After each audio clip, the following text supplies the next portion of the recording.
gum! Watch out, here the farts come. Man, did you hear that, son? It was a big one. Better hold your nose and close your mouth. About to knock your motherfucking ass out. With my knockout gas, shoot some blast. Your nose is from the ass.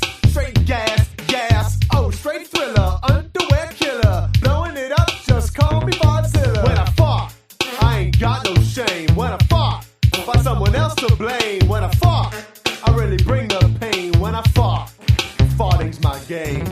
Shooting fire from the asshole. Watch out, cause it's about to blow. Ripping them off, left and right. Sounds like my butt cheeks are in a fight. Oh, I almost shit my pants, we gotta leave now. Everyone knows it's me, and they can't breathe now. My pants are smoking, people is choking, turtle head is poking. I hope the toilet ain't broken. When I fart, I ain't got no shame. When I fart, find someone else to blame. When I fart, I really bring the pain. When I fart, farting's my game. Did you just fart? Yeah, I can smell it. Oh, you gotta be kidding me. Ow, it's in my gum. You gotta be kidding me. It's in my gum. It's in my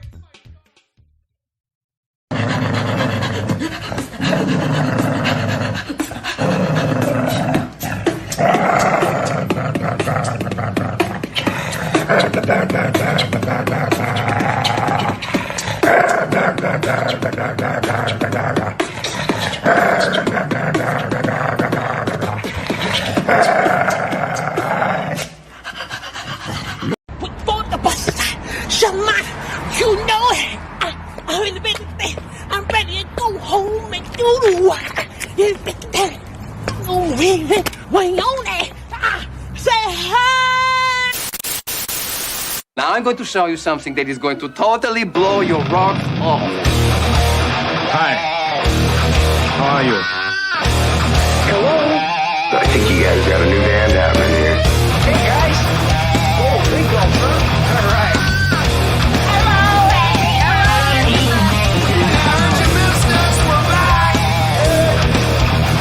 I'm talking to you the way I want to talk to you. If you have a problem, turn off your station.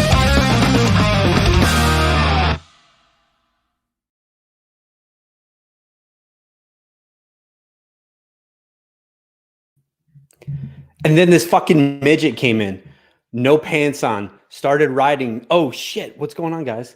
Hey, welcome. It's Wednesday night. Want to apologize for this massive fucking pimple right here, not down here, not over here, but right here. Fucking monstrosity. Sit up a little bit higher so your head lines up with your hair. Anyway, besides that, I feel great. I look amazing, minus the huge fucking pimple on my face. But anyway, welcome everyone. It's Wednesday night, 9 p.m. Eastern, and thanks for coming to hang out with us. And if you could politely tap that thumbs up, do it right in fucking now. Let's go. And I want to bring my boys in. I have my boy Cunt in the background, just talking. There he is. Look at him. What's up? Look at that fucking face. What's up, bro? How are you? Yeah, blame this face on my parents. The match. That's what I say.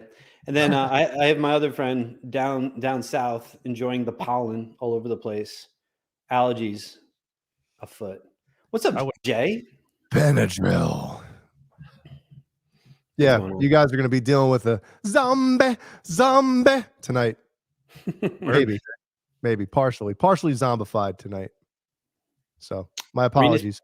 Regis Pinkle asked, did I get the pimple from eating ass? Maybe. Where's the sound effect, Jay? Dude. Kurt. There you go. That's the best I could do for you right now. That was perfect. Well, Brian, you need to exfoliate. What? What's you up? You need to exfoliate your face. I do. I was going to put some toothpaste on like you recommended. But, oh, hey, what's up, Liz? Thanks for staying up 9 o'clock. I know it's way past your bedtime, so thanks. Hey, Liz. So welcome, everyone. We're going to have an action-packed show. It's the three of us tonight. Caleb from the Cockham is missing. So he will not be here. But he's here in spirit. And I think he's busy. He's on dad duty. Is that correct, guys? Yeah, he had a show last night. Yep. At the Whiskey. And I think when his shows are on an off night during the week, he's got to flip-flop his duties, just like you said. Yeah. Well, I think we can hold down the fort tonight. Yeah, for sure. We got an action-packed show. What's the biggest thing going on tonight? Anal. The Look at biggest that. thing going on tonight is something little, small, different. Yep. We got to give away this little fucker. Hell yeah. And also, I have an unbox thing. And I think Kurt has an unbox thing. Yeah. Right? 2 unbox things. Rest in peace, Dave Nesdall. I actually opened it, but I'm going to reopen it just in spirit of Dave. You know what I There mean? you go. Yeah. Yeah, Dave was funny, man. We get an unboxing or something. He couldn't wait. Even if the thing came like the day of the show, like 2 hours before the show, he couldn't wait to open it. Sorry, I had to open it. I'm always anticipating it being, screwed up or Mhm. broken. There he is. Yeah, Steve Anderson All the way from the southern tip. of Vancouver Island. Of your dong. Neighbors of Pamela Anderson. Yes. I know Mike Yes. Mojo, he's in the chat. He'd be spying on her Yes. like Ethan Tom in the tree. Yes. Silently masturbating on the woodshed roof. So No, yeah, Well, big Mike, giveaway Mike tonight. I can't send this one back because I sent the previous ones back. And this is the exchange already used up. So if I don't like these ones, that might be a hint for you. I'm stuck with them. So Yeah, that's what Brian's parents said. God. They tried to abort me when I was 3. It was terrible. God. When you were 3. Yeah. KXM Rock, Metallica, If Darkness Had a Sun. We're going to get to that. We're going to get to that tonight. So everyone in the chat, hashtag DTune for a chance to win the pedal.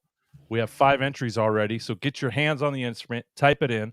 Even if you don't want it and you win it, give it away to someone. What do we say, Jay? Give it away, give it away, give it away, give it away now. We should sample that. Did we say that, really? No, I think Kurt says it. Yeah. See? I'm not saying that shit. Why not? Ooh, look how literally brand new this thing is. Good, because we don't like giving away you shit on, Yeah. Now on it the doesn't, bus. it doesn't come with a power supply, just so everybody knows. Don't get it because I don't think these ones take batteries either. Am I correct? The minis don't. Yeah, so you need a power supply, but you can get those third-party ones that are pretty inexpensive and they're really good. So, And Brian has a new microphone. It's attached to his fucking drink. You can hear him slurping. it sounds like it's attached to the floor too. Jeannie, can you imagine if Jeannie wins this thing? You just throw it down the stairs. Come up and get it. Zip. Oh boy. Oh boy. Oh boy. What time are we going to give that away? What do you think, Kurt? An hour in? What do you think? All right, hour and something like that, right? I'll put a hashtag DTune as well. I'll win my own shit. I'll save on shipping. You already have, which is great. Yeah. Big shout out to Steve-O5150. Hope you had a great birthday last week. Hope it sucks, Steve-O. And I want to give a shout out to the man, Tom Bag. He had his birthday on Saturday. I'm not sure exactly when his birthday was. It Saturday? 26th. 26th. No, so that was Sunday, right? So hopefully he had a good birthday. What'd you guys do? Well, my parents came over here on Saturday, and then Sunday night for his birthday, I actually went over there and we watched 3 XFL football games. I was there at what 1:30 in the morning or some shit. God. How many rum and cokes? I had one vodka and what is it called? Not a screwdriver. Vodka, cranberry, and orange juice. What's that? Not a Harvey Wallbanger. The San Harvey Francisco. Weinstein? Yeah, we don't put what's that shit they put in the drinks to Rufalin? the date rape drug. Skip. That happened to me that one time when I came over. Your house. Twice. You don't do all the game. Oh man. So yeah, hopefully Tom had a good birthday. Yeah, he hung out with me on his birthday at night and watched football. And how exciting that is. That's great. Yeah, it was fun. So what's going on in music news? Music land. Well, extreme, surprisingly, right? I wasn't expecting that. Woke up this morning and they released a new single, which I'm guessing they're covering Stone Temple Pilots now. Is that what's happening? Oh God. Yeah. I'll have to do a comparison, the AB, and to see if you guys agree with it or disagree. And also I was talking to Kurt earlier when we did our little Instagram live that 3 people were watching because we're like hot shit now, You guys 3 fucking people watching, bro.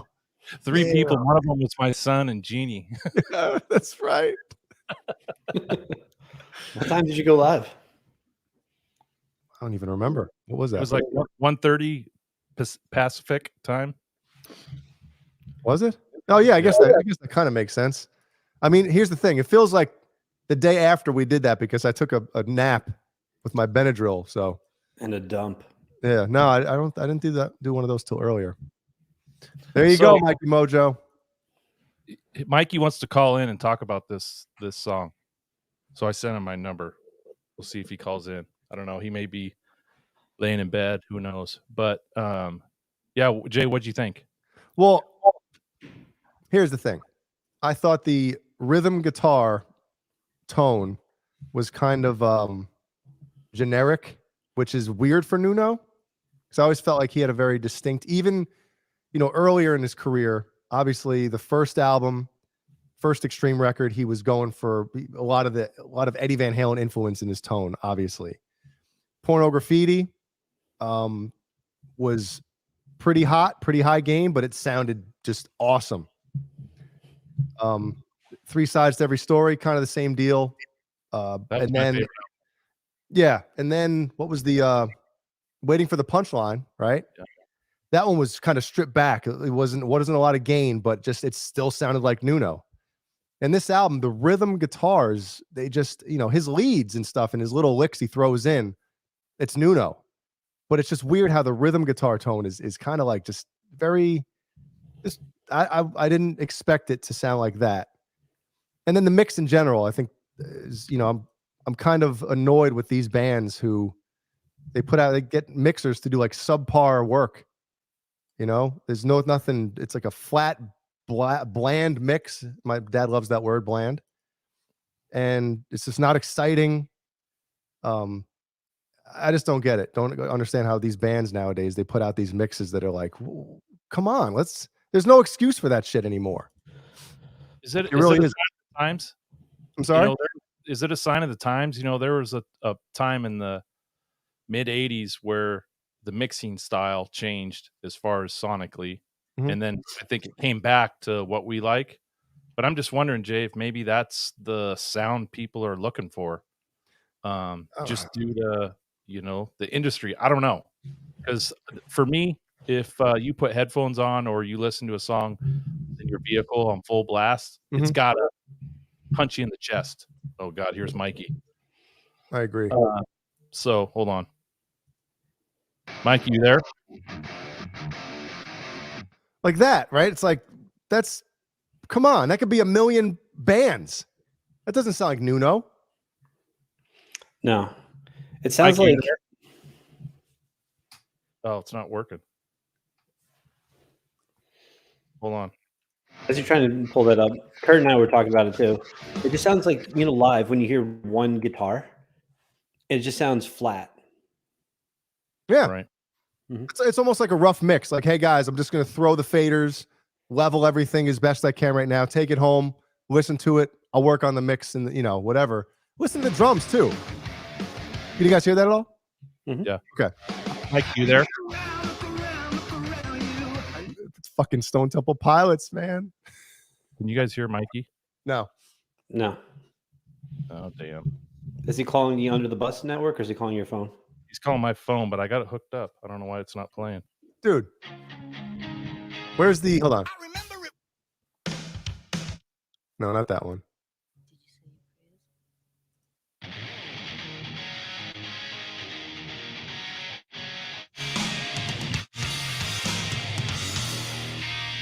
Like that guitar tone is phenomenal.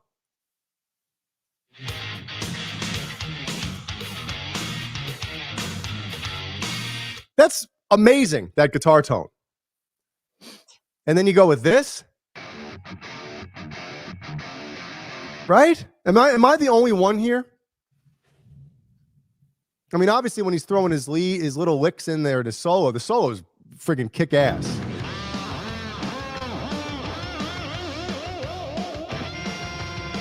If we play this, we're gonna get really flagged, but does it matter, guys? Yeah. So Jay, I'm gonna have Mikey try your phone. I don't know if you're hooked up or not. I'm not, but I can be. I think the solo's awesome. See, that tone sounds like Nuno.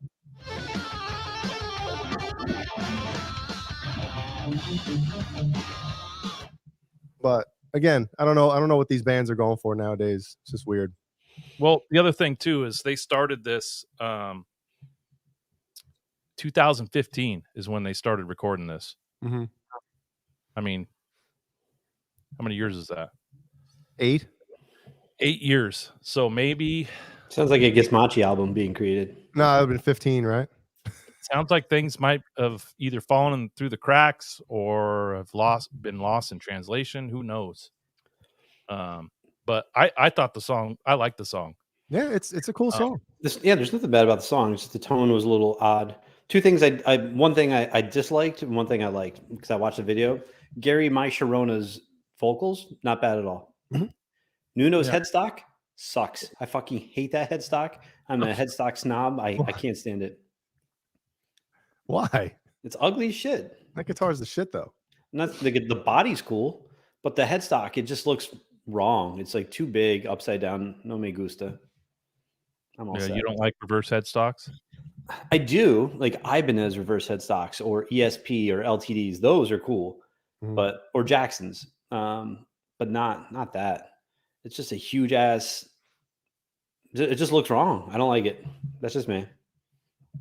Well, back to the 8-year thing, right? And Ben's in here. Hey Ben, where's his comment? It says 8 years must be a long album. I think, the difference between making records now and making records 30 years ago, 35 years ago, whatever the hell. It's a lot different. Nowadays, a lot of bands are doing things at their own studios.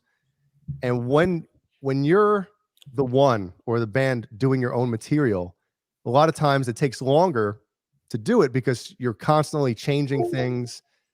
When you're in charge of your own thing, sometimes you end up spending too much time on it because, I can get that better. I can do that better. And you end up kind of being a negative influence on your own stuff because you don't have somebody else handling everything going, all right, guys, it's done. It's cool. That was a great take. Let's move, things like that. So when you're kind of left to your own devices, sometimes things can take longer. And I mean, I'm kind of proof of that myself, right, Brian? With the Gizmachi stuff, like, it'll get done. Meanwhile, something that was recorded 5 years ago, I'm like, I think I could play that better. Yeah. And I was talking to Jay earlier today. I believe Nuno has, I know he does. He has a studio in his house basement. Mm-hmm. Sammy Hagar went there and did one of his shows. But I wonder if part of this or the whole thing was recorded there. And if you don't have a producer or a qualified engineer, maybe things might get lost that way as well. But listen, I'm glad there's new music out. I'm excited for this album. I can't wait to hear it. What's odd is this is the first track on that album. And I think it's somewhat of a banger, right? I think the drums do lack a little bit of thump. Yeah. But I hope that the other songs on this album are just as good, and hoping it's not just their first release. something to knock your socks off, and then the rest are. So we'll see. Kurt, you a big Extreme fan? Yeah, for sure. Everybody, contact Nuno and tell him to send the files my way, and I want to remix the shit. He doesn't give a fuck. So here's the 7/8. All right, so everybody keep that melody in their head. Right? Let's go to Stone Temple Pilots here. Stone Temple. What is the name of that song? It's on Purple, correct? And it's called Silver Gun Superman. No, it's not. Wait, maybe it is. So obviously the tempo is slower on the STP song, right? Is this the right song? Your bit. I think it's the pre-chorus. Here we go.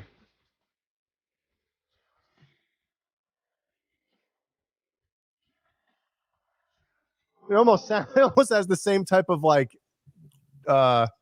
mix as well with that a little bit. The drums there, like it's almost like they wanted the drums to sound kind of like grungy in that era, just like not in your face, you know, slappy, punchy, you know. Jay, go to the end of the solo. What? Go to the end of the solo in the Extreme song. Okay. If you know where it's at. This part? Or the last? This thing.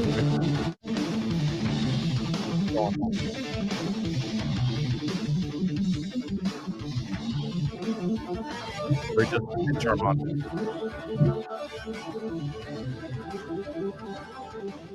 Keep talking so we don't get flagged. Keep going. Keep going? Okay. There's a part that sounds like after one.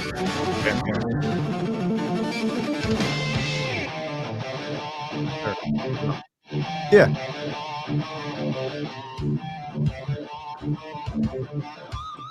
That leads the shit. Right there.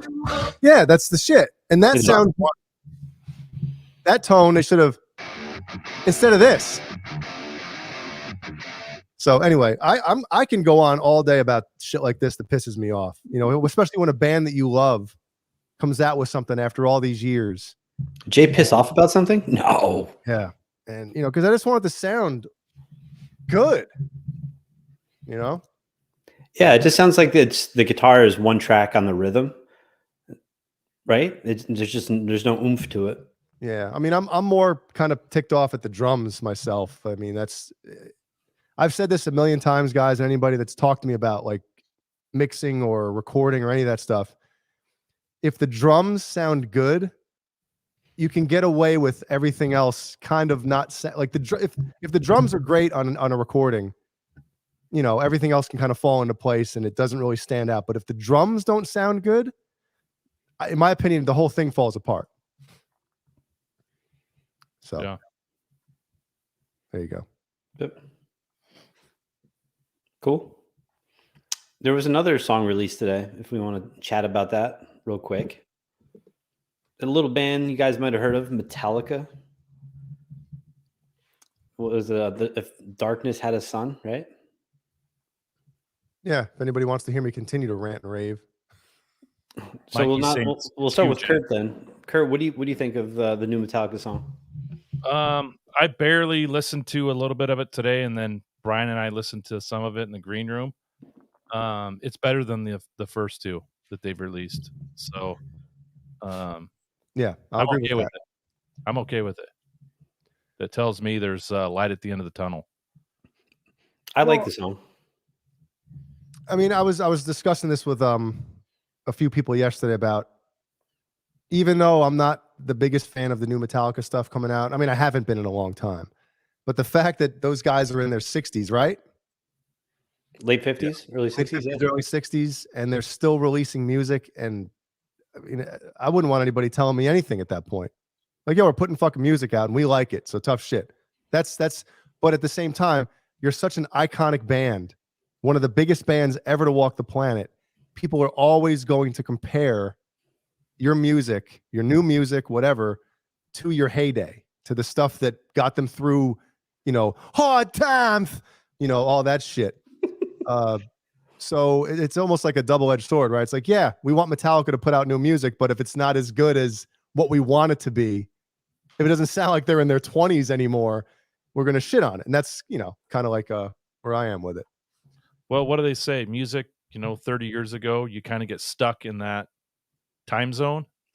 Mhm. And as you get older, the bands are evolving. They don't want all their stuff to sound like a repeat of what they've done in the past. So we almost get disappointed because we want them to repeat some of the old material with, new content, but they're evolving.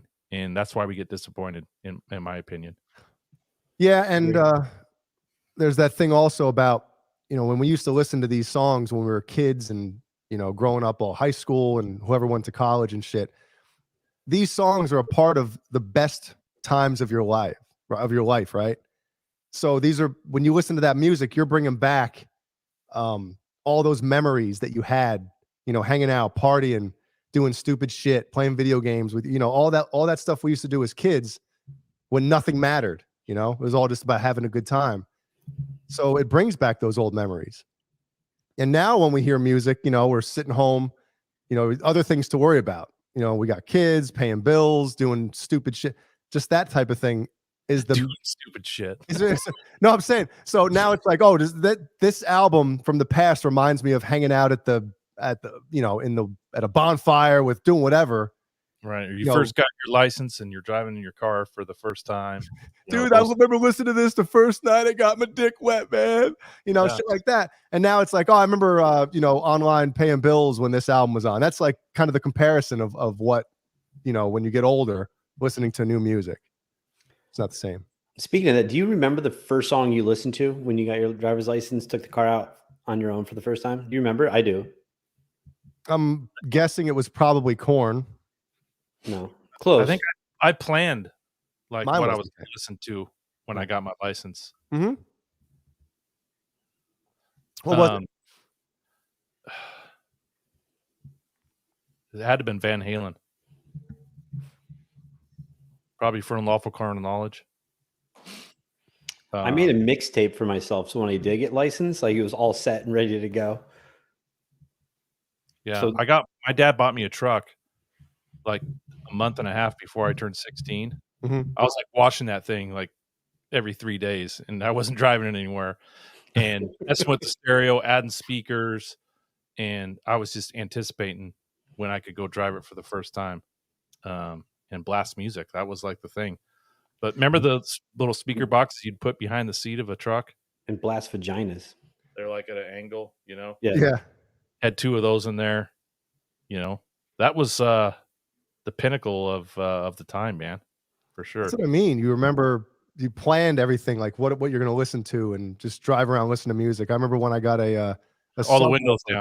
Yeah, I remember when my buddy he hooked up his Earthquake subwoofer in the trunk of my '94 Nissan Altima, and it was like your trunk rattling all over the dude, place. it was the greatest thing ever.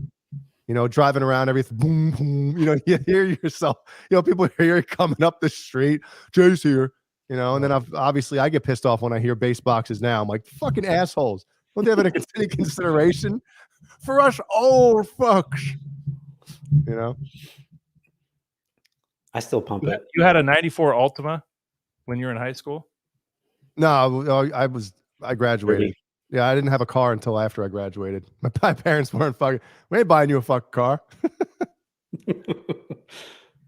I had to wait for a relative to almost die to get a car. Oh my God. Yep. It was like, oh, so-and-so is about to pass away. Here's kind of like an inheritance thing, right? With a relative that's passing away. Then she ended up pulling through. Oh no. Oh no. Yeah. Well, oh yeah. I mean, isn't that a good thing, right? It's not like I had to give the car back. Jay was never a bro. That's for damn sure. Oh no, definitely not. Definitely not. So Brian, you don't remember the first song or the first band you pumped in the car? Oh, I definitely do. It was My Own Summer by Deftones. Just putting down the windows and just pumping that. Fuck Mhm. yeah, that was great. Yep.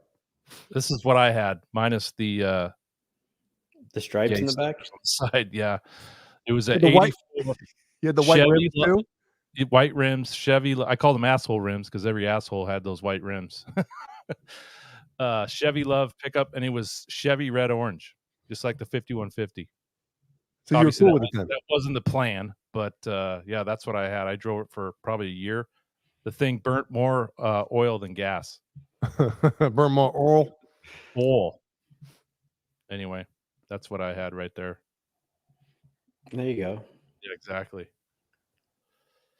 Well, getting back to the Metallica song, actually the wah part, which was surprising that Kirk Hammett would do, was actually pretty cool. The very beginning of that, I liked it. I thought it was pretty. It was different for him too. So I did like the new Metallica song. And as Kurt said, this one is better than the other two. And the last song that came out was it Suicide Silence? I forgot what it was called. Screaming Suicide. There you go.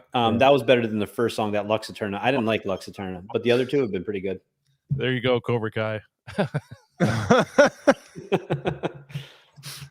No, Gary's more tolerable on the new Extreme album, or new Extreme song, I should say.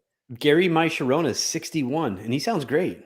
Yeah, I think he understands if I try to hit those high notes again, it's going to sound like, oh my God, why, almost like, no, I'll say, why is he doing that? But I think a lot of vocalists have to understand when they get older, you don't have to try to sing like you were when you were, a young buck.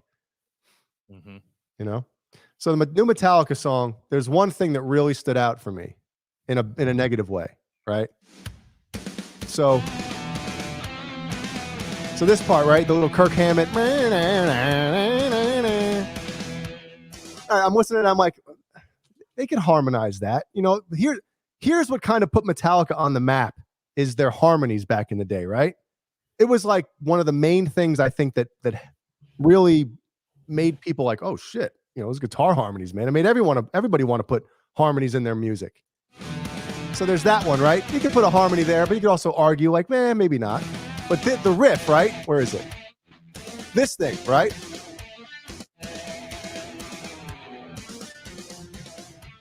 So let it go 4 times or 2 times without. Right here, dude. Add the harmony right there. Yeah. Dude. If I had time tonight, if I didn't take Benadryl and have to fall asleep before we did a show tonight, I was actually going to figure out, which I could probably do, but I was going to plug in my shit and add a harmony over top of it while we were alive. See what it sounds like. To see, be cool as hell. For the New World Order. David Chair, thank you so much. He is having a great night tonight. Is he? Big bucks. Yeah, look at that. Big money. We've stepped up our game when people are doing drugs and watching us and enjoying it. Fuck yeah. Yeah. Congrats, Jay. Congrats, Kurt. That's awesome. I got to take muscle relaxers to even put up with you two.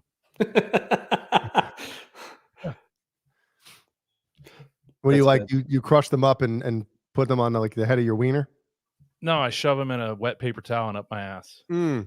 That'll do it. That'll do it. Loosen that sphincter right up, man.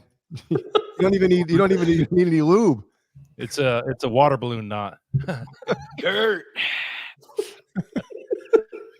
Well, there's 54,000 people watching right now. I'm going to do a quick shout out to everyone if that's cool with you guys. That's terrific. Go ahead, bro.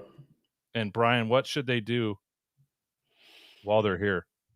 Rub their nipples. I mean, they should just jump in, say hi. And again, if you have not subscribed as of yet and you're watching, please do Jay a solid, because if we don't get to 2,000 by June, we're cutting Jay from the team. So if you could, please hit the subscribe button, thumbs up, thumbs down, whatever floats your boat. And if you can comment on the show after, that'd be dope. And Black Salami is here. What's up? I've seen like 2 or 3 new people in the chat. One of them is Johnny HD. What's up, man? Thanks for joining.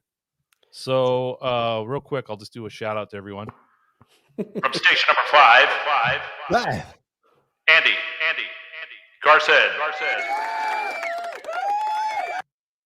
Friend of the channel. Ashley Moore.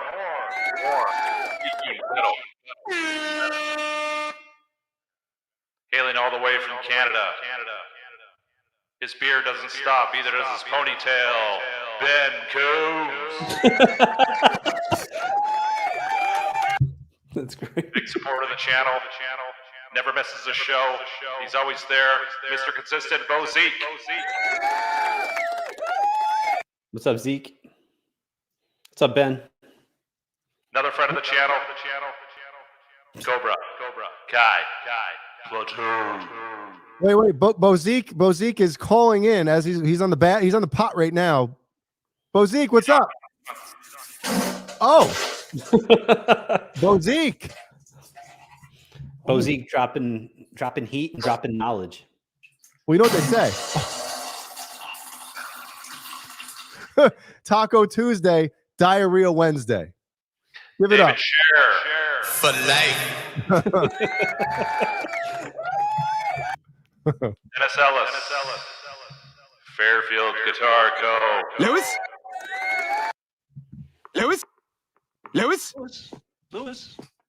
Jeannie says. Hailstorm. Honka-tonk Man. Hit Metalworks. Jason Lee. Joe Brown. John Duchesne. Johnny HD. KXM Rocks. Liz. Mark Dillon. Mark Severson. It's not Severson. BonerJams. Yes. Phil My Anus is here. Yes. Mochu. Yes. Lucky. Yes. Yes. The one and only Randy Price. Yes. Secretary, you're my boy Blue. Yes. Steve-O 5150. Yes. Ted Dirty Sanchez. Yeah. Wayno. Yes. And William Del Silva. Yes. Thanks everybody for joining us on this Wacky Wednesday, as Ellie calls it. We got Wacky Wednesday tonight. Yep. Thanks everyone for hanging out with us. Phil Mayanus has just entered the chat. Mm-hmm. Oh, and Mikey Mojo. Should I do it? Mikey Mojo. Mikey Mojo. Has been paid for by the New World Order. What does Mikey have to do here? Big money. Metallica song is cool. TikTok is hilarious. Not Kurt, is living In his living room. Rob Rob Hero in his kitchen. Extreme Song wins today. Nuno Solo is killer 2023. Thank you, Mikey. Sorry we couldn't get you to call in. I'm an idiot. Today's my first day. It might be my last show. Oh, Barry McCockner's in here as well. Oh, Barry. So, Jay, out of the two songs that dropped today, like your panties, New Extreme, New Metallica, which one do you prefer? Extreme. Kurt? Nice. Extreme. Really? Yeah. Dude, all it would have taken is to harmonize this part. Not that part. Not that part. And Lars, open your fucking hi-hats. Dude, it's like, oh God, man. And somebody mentioned, who was it? I think KXM Rock said Jay should be a producer or something. I've produced records before. Just a handful, but I've done it. Oh, and Curtsy says hi. Curtsy. Oh, Curtsy, what's going on? Kurt. Guys, hi. What? Do it again. What? Kurt. There you go.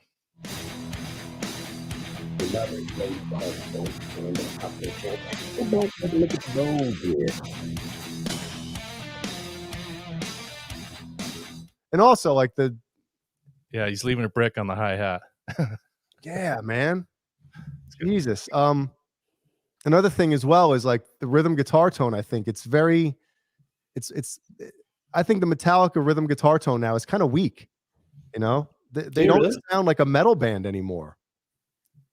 Yeah, James used to be up front and just running it. Yeah. But I know, I disagree. Really? We get disappointed every day, just like getting out of the shower and looking in the mirror. Go back to that shit, James. You fucking kidding me? Oh, Jay. Or Jeannie, one of the two. What? Go back to that shit. Call Jay. He'll tell you. Justice? Fucking A. It's the best. I mean, Yeah. that just makes you bop your head. Mm-hmm. Imagine No, me but listening again, to like that. like I said earlier, I mean, the fact that these guys are, they're in their 60s, early 60s, late 50s, whatever. Steve-O 5150, they all need a 7-string guitars. I love And a 7 candle. strings, but I think Metallica is perfect in E standard. Agreed. Think of the majority of their early stuff is just standard tuned, and they wrote some of the heaviest riffs in E standard. And I feel like when they started tuning down because of James's voice, it kind of lost something. That's why when Rick Rubin came on board to do Death Magnetic, like that's one of the first things when they had their meeting about, what we want this album to be or whatever. He told them, like, I think that you guys need to go back and tune standard for the album. Obviously, when they go on tour, James tuned down again, or they tuned down. I think they tuned down a half step live now. Yeah. Might even be a whole step. Who fucking knows? But can we talk about Marty Death? Yeah, we didn't even add this to our notes. What a bunch of idiots we are, did we? No, we didn't. No. That's Go what ahead, happened. Jeff. Lead it off. Did you watch Marty perform with Megadeth? I watched the solo for Tornado of Souls, which is arguably the greatest thrash metal, heavy metal solo of all time. Blame Bob Rock for them down tuning? Why? Because of like what's it called? Sad but true. Sad but true. I'm trying to think if there's any other song off of the Black Album that's tuned down. It might be the only one. I think that's the only one. Yeah, I think that's the only Well, one. Randy Price said the God that failed is a half step down.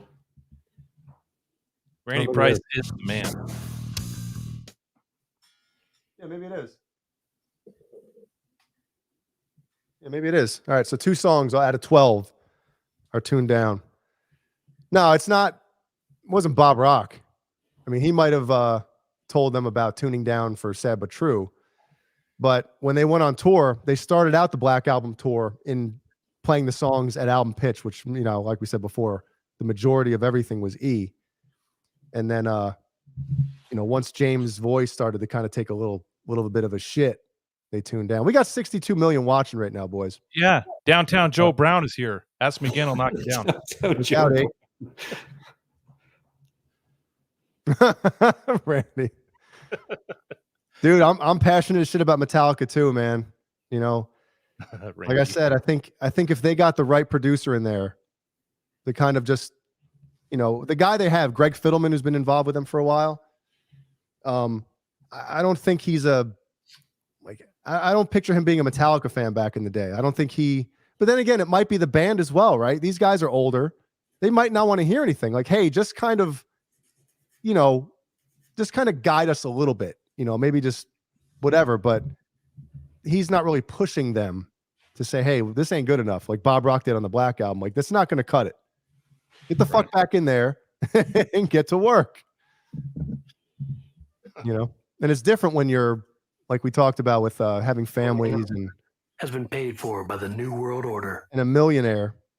What? Kurt, check your Twitter tweets. I'd tell Jay, but he won't for 3 months. What? Big bucks, big money. Jay, you have a tweeter? I do. As Jay says, Kurt runs all that shit, so good luck with that. So Fiddleman was Rick Rubin's bitch. I mean, but now is Fiddleman, did he produce this album as well? Mm-hmm. So that's the last 3 he's worked on. Yeah. Yep. And I guess while Rubin was producing Death Magnetic, he wasn't in the studio with him. It was Fiddleman, and then they'd send him the song, what they were working on. And, Rubin's at the beach listening to rough mixes and shit like that. So working on his beard game. Yeah. Uh-oh. Optimus Thrice is here. He's probably got a breaking news story for us. Jimmy, don't leave us hanging, man. All right, what do we got from Wayno? I remember when Rick Rubin worked with Slipknot and Corey Taylor hated him. Yeah, it was the same type of thing, right? Like he wasn't there all the time. Really did everything. Yeah. On was Volume 3. And then Rick Rubin would come in once in a while. And I guess at the end of the album, or he would give some pointers throughout, but he was really there a lot at the end. Corey's backed off of his statements now. And he's just like, yeah, he was all right. So, Kurt, can you blow up Optimus Thrice? He's got some breaking news. Well, first, Big bucks, big money. Marshall is re-releasing. Bozique, thank you. Marshall is re-releasing all its vintage distortion pedals, and EVH is releasing iconic practice amps. You guys heard about it or saw them? Anybody? No. I saw somebody talking about the Marshall vintage pedals they're re-releasing. Now, Bozique, when you mentioned the EVH releasing iconic practice amps, you're not talking about like a THR-10 or whatever with like, you know, stereo delay and chorus and all that shit? Or is it just literally a smaller version of the Lunchbox? Yeah, it's like a 40 watt or a 30 watt, I think. Mm-hmm. Yeah. Sorry, guys. I'm opening up shit, running stuff, doing this, doing that. My Benadryl's wearing off, and now my nose is going to start gushing like a porn star. I'll be right back. Pull up that Mormons Only page again, Kurt? Well, take a look at this. Mormon Soakers Are Us.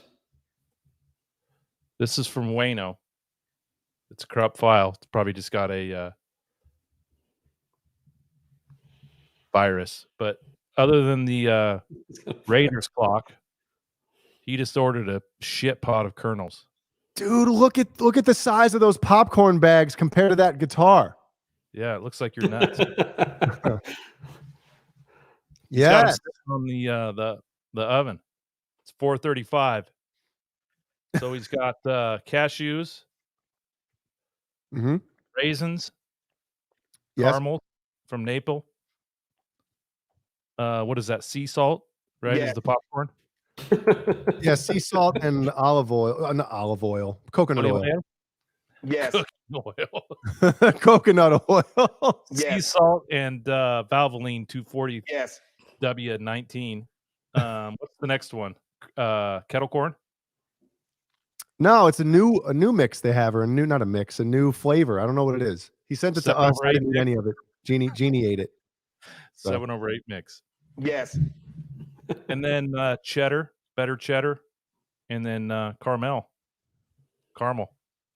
Mm-hmm. Awesome. I love that he has a Frankenstein sitting on his oven while he cooks top ramen on a Wednesday night. That's great. Thank you, Wayno. Wayno, thank you very, very much. Kurt, if you can go back in time, we saw Jimmy dropped a little nugget for us that we like to see once a week. It's his weekly let me get news up. drop.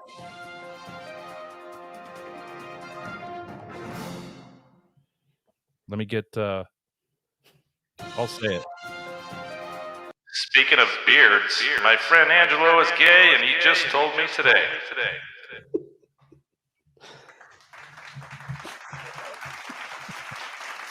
Well, Ashley says, pro tip, mix the caramel or caramel, if you're from the Midwest, and cheddar, which is actually the Chicago mix. That's how we get it. It's delicious. Blah, blah. Speaking of Jimmy, Jay, what do you have on the docket for drummers? Oh, we got to talk a little bit about Mike Mangini. Snappy. Yeah. So Jimmy, I don't think I talked to you about this, but this is pretty neat. Should I play the video?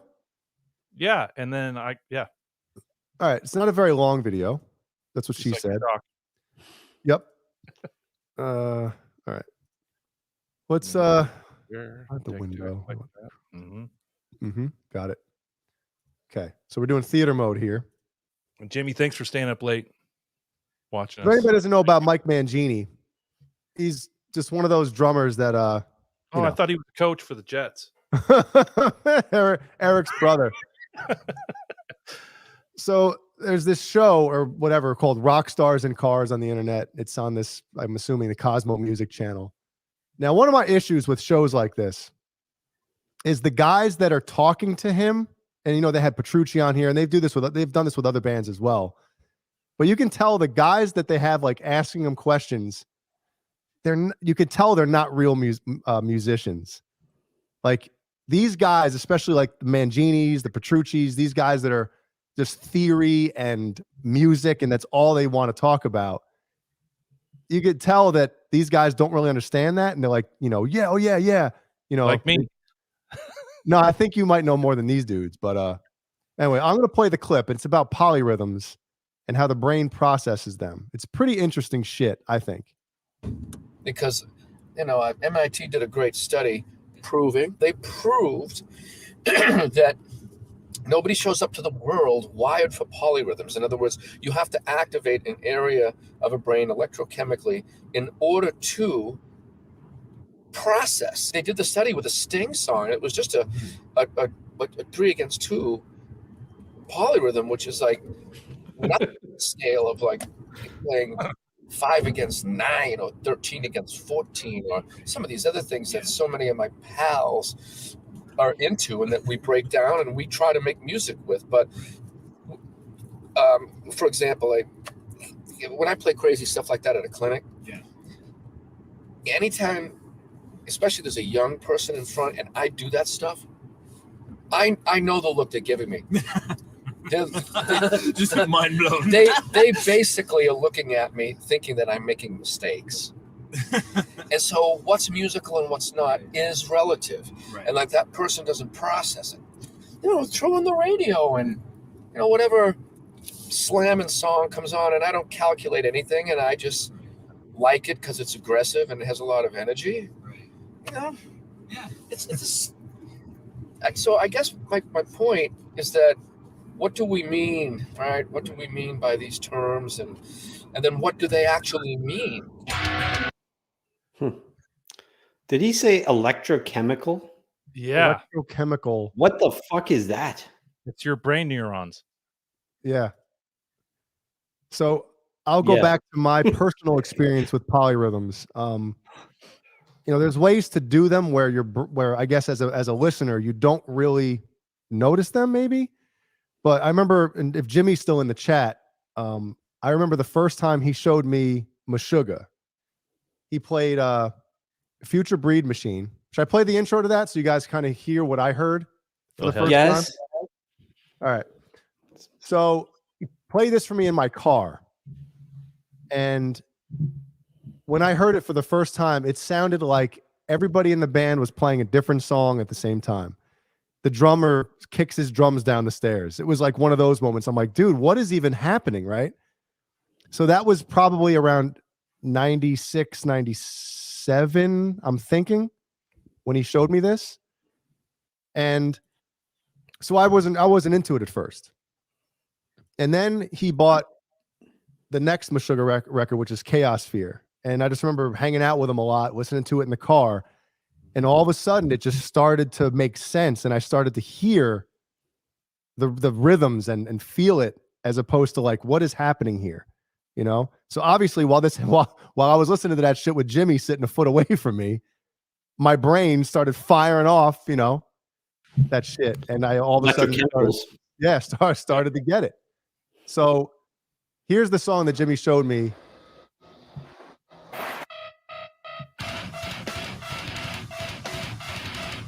Which is not really crazy right now, right? It's 1, 2, 3, 4, 1, 2, 3, 4, 1. What's this?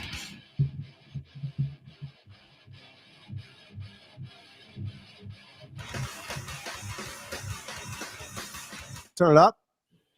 Yeah, you can't. It's pumped. This album, I guess, must be remixed or remastered or something. It must not be remastered, I should say. So right there, it's kind of like what is happening, right?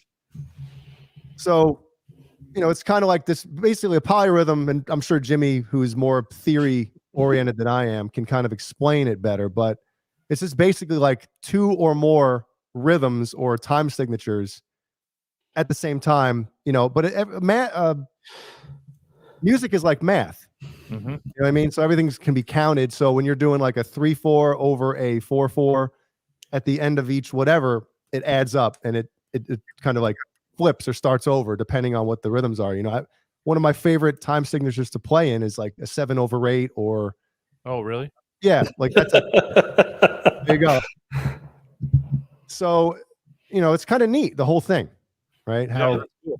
I was actually intrigued when Jay and I talked about it on the phone. To me, that's very interesting, especially considering, they talk about playing music for kids when, as they're developing, the whole baby Mozart thing. And I know, Jay, you did Metallica, Crazy Licks, well, it's Dawkins, all high that. information music for Yeah. kids, like before the 0 to 3, like the critical window, they call it. Yeah. So there's this app that who's the Rick Beato? He developed an app for that purpose, and we've been using it with Killian since we brought him home from the hospital. So hopefully, it kind of helps in that sense. And has he been playing drums much? I know you got a drum set for him, and he's been thinking around with it. But how's that going? Just Sometimes he'll just walk into his room and just hit him. Yeah, but Put your pants on, Brody. He's banging around up there. I mean, all I hear is Brian's mic right now. Tap tap, boom boom boom boom boom boom. Sorry. So Jay, on the Mangini topic, what's one of the most iconic drum intro songs out there? Oh God, for Mangini? No, for just let's call it hard rock. Like you're talking about, like for a polyrhythm? No. Just in general, just a drum intro. Yeah. Are you gonna say "Hot for Teacher"? There you go. Now it comes full circle here. There you go, Kurt. What's Alex Van Halen known for? That "Hot for Teacher" intro and drum track, right? Mm-hmm. Yep. I came across a podcast, and Mike Mangini did a cameo for someone, and I kind of wish Caleb was here because we actually talked about this a couple weeks ago. So Jay, I'm gonna pull this up real quick. Yeah, man. I kind of teased Jay with it, but I didn't tell him exactly what it was. When you get done with this, Kurt, I have a question for you guys. Okay. I'm just saying that because I'm going to forget. All right. Give me a thumbs up if you have audio. Oh, you're kidding me. No audio. What the fuck? You want to send it to me? Yeah. You gotta go to it and go to add include audio. For some reason, the new StreamYard, it only lets me do it on Chrome, and Chrome isn't. It's on a different window. I just put it in the private chat. Okay. So Jay, as you're pulling that up, I have a question for you guys. Yep. Jimmy alluded to it in the chat, and Jay, you've mentioned this about several bands. Let's say Meshuggah dropped their most recent album as their first album, and then later down the road they dropped Future Breed Machine and Chaos Fear, things like that. What would, like, basically bands that we love and we enjoy, it's because of the early shit, right? Yeah. Is there a band that you like that later on you're like, I fucking love their 5th or 6th album? Is there anything like that? I guess Kurt mentioned Crazy Licks before. Crazy Licks would be one of those bands, but I didn't know about them until I think their 5th album. Mm-hmm. So their 5th album is like their first album for me. Sure. But I've gone back and listened to everything before that, and it's like, yeah, it's all right. But I think from Rough Justice, or is it Rough Justice? Is the name of that album with like XIII, the song they did for the Friday the 13th game. That album is the shit. And everything they've done from then on, they have 2 albums after that one that I think, like, those 3 records are better than their earlier stuff. So I guess that's one band. Who else? What do you guys, any bands you can think of? What about you, Kurt? 5th album, 3rd album, 4th album? Let's just say a few albums in. A band that got better with time, type of thing. You go back and listen to the early stuff, you're like, they really didn't find their sound until 3rd or 4th album or something. Like Megadeth for me. Oh, yeah. Yeah, I would say Megadeth, and not to beat a dead horse, I thought Metallica evolved a little bit. I like a lot of their older stuff, but it changed. And actually, I started listening to it in, the late 80s. So Injustice, forward was more what I preferred than the old stuff. So Yeah. Agreed. Balls is here. Balls, I'm the exact opposite. I like Deftones' first 2 records, and then everything else after that is kind of the opposite for me. I agree with Balls. You can go to 22 seconds to where it starts. Megadeth, or I'm sorry, Iron Maiden. That's a band for me that I really didn't dig their super early stuff until they got Bruce. What am I going through? 30 seconds? 22 seconds. 22 seconds. As you're holding it up, it's Pantera for me. Crazy. You know, like Great Southern Trendkill was really the first album I listened to all the way through for Pantera. Yeah. Then I obviously listened to their earlier shit. It's amazing, but Southern Trendkill, that's my shit. Sorry, Jay. That's all right. So here's Mike Mangini on his Cameo. So let's see. You know, to get your music on the radio, that's unbelievable. You know how tough this is as a business. So Christina kind of pinpointed hot for teacher tips. Now, I get that. I completely get it because so you know this. I was in 5150 and Eddie Van Halen was 6 feet from me. Okay. I was there every day for a couple of weeks. And I played hot for teacher, the beginning, because that's probably what you need the tip on, you know. And he told me, he goes, I did that. Oh. Eddie did it, meaning he played on pads with his hands. So there's 2 parts going on, you know. Mic drop.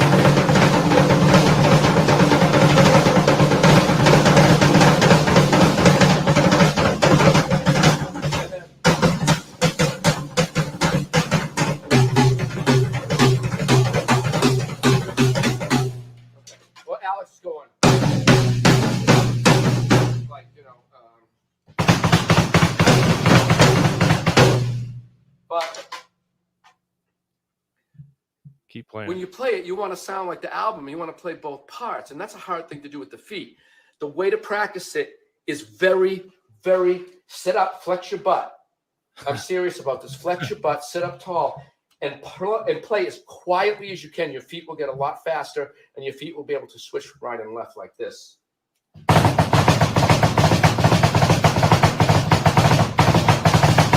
Like, ba-digga-digga-digga-digga.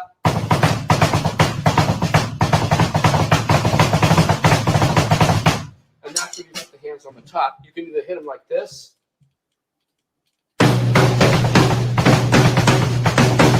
Or you can go. I just smash my hands and feet like.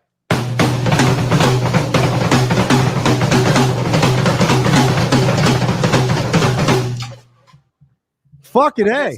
Dude. So anyway, practice it quietly. Hold on, we're going to catch that last one.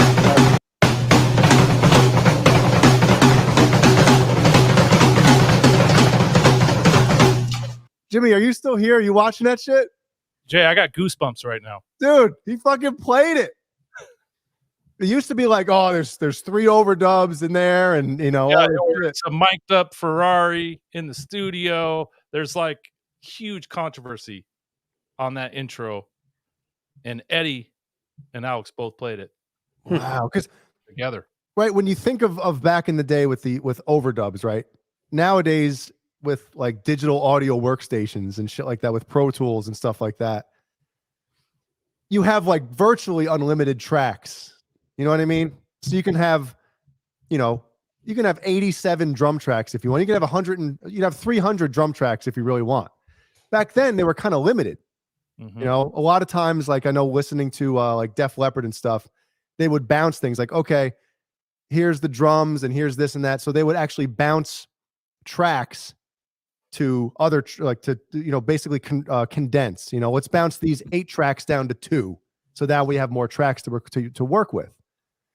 Back, that's what they had to do back then. So when you think about overdubbing drums, right? That's what I kind of thought about. Like, man, they must have really done some magic in the studio to be able to overdub all these drums on top of each other with the 24 track limit that they had. So now it's nice to know, according to Mike Mangini, that Eddie was in there with Alex on the kit, right? That's basically what he's saying, correct? He was doing the Simmons. Yeah. And then Alex is on the regular set But it's funny. A couple weeks ago, Caleb said Eddie was just as good as drummer or better than Alex, and Brian's like, "Fuck off, come on." Well, I think and now Eddie, the most epic song Eddie was part of. As far as which he definitely could have helped that part, but Eddie is not as good drummer as his brother. Like, let's just stop that right now. Well, I'm not saying he is. I'm just saying it's funny that we talked about this a couple weeks ago, and there's tons of controversy on this song. A lot of drummers try to learn the intro, and they figure it out, but lo and behold, it was two different pieces. And to see him play it was incredible. He's sitting there with his freaking shoes off on his socks and playing it two different ways, which is incredible. Yeah. I think, I think Eddie just had a superior sense of rhythm and timing and coordination. He started on. Obviously, Alex, when you listen to Balance, for instance, which I think is Alex's most impressive record, he does a lot of little accents and nuances in there that kind of add an extra thing to Van Halen. But, obviously Eddie wasn't practicing drums, but he had a superior sense of rhythm and timing and coordination where he could get in there and do this stuff at a cool rhythm or whatever over top of what Alex is playing. Right. And if you listen to the Wildlife soundtrack, Eddie did the drums on that whole thing. Programmed them or played them? Probably programmed them. Oh, he played them? See, that. Yeah. So Eddie was the one in the family who just was good at everything. Yeah, Mikey said he started off on drums. He actually started off on piano. He's a fucking Renaissance man. He's the best plumber in the family, best electrician in the family, best flooring contractor. Jesus Christ. Best chef. But the thing is, Jay, with that cameo video, there's only 700 views on it because it's on the guy he did the cameo for his YouTube page. Yeah. So I don't think a lot of people know about that video. Dude, that should be on all the music websites at this point. That's pretty cool. You're seeing it here, folks. 56,000 watching. Wow. Damn, 56,000? So Mike Mangini was witness to... Yeah, so the backstory to that is he was hanging out with Eddie at 5150 Studios for like a week, and he said, "Hey, I figured out the intro to the Hot for Teacher song, and it's all in your feet." And Eddie stopped him and said, No. I did that with my hands on the Simmons kit, and then Alex played with it. But he figured out how to do it by himself. And I think Alex did too, right? When they played it live, he figured out how to do it by himself. So, but man, Mangini's he's an animal. Well, and think about this as well. I don't, think of how long ago that was. They were tracking that in 83. Right? Right. What am I missing? Wayno.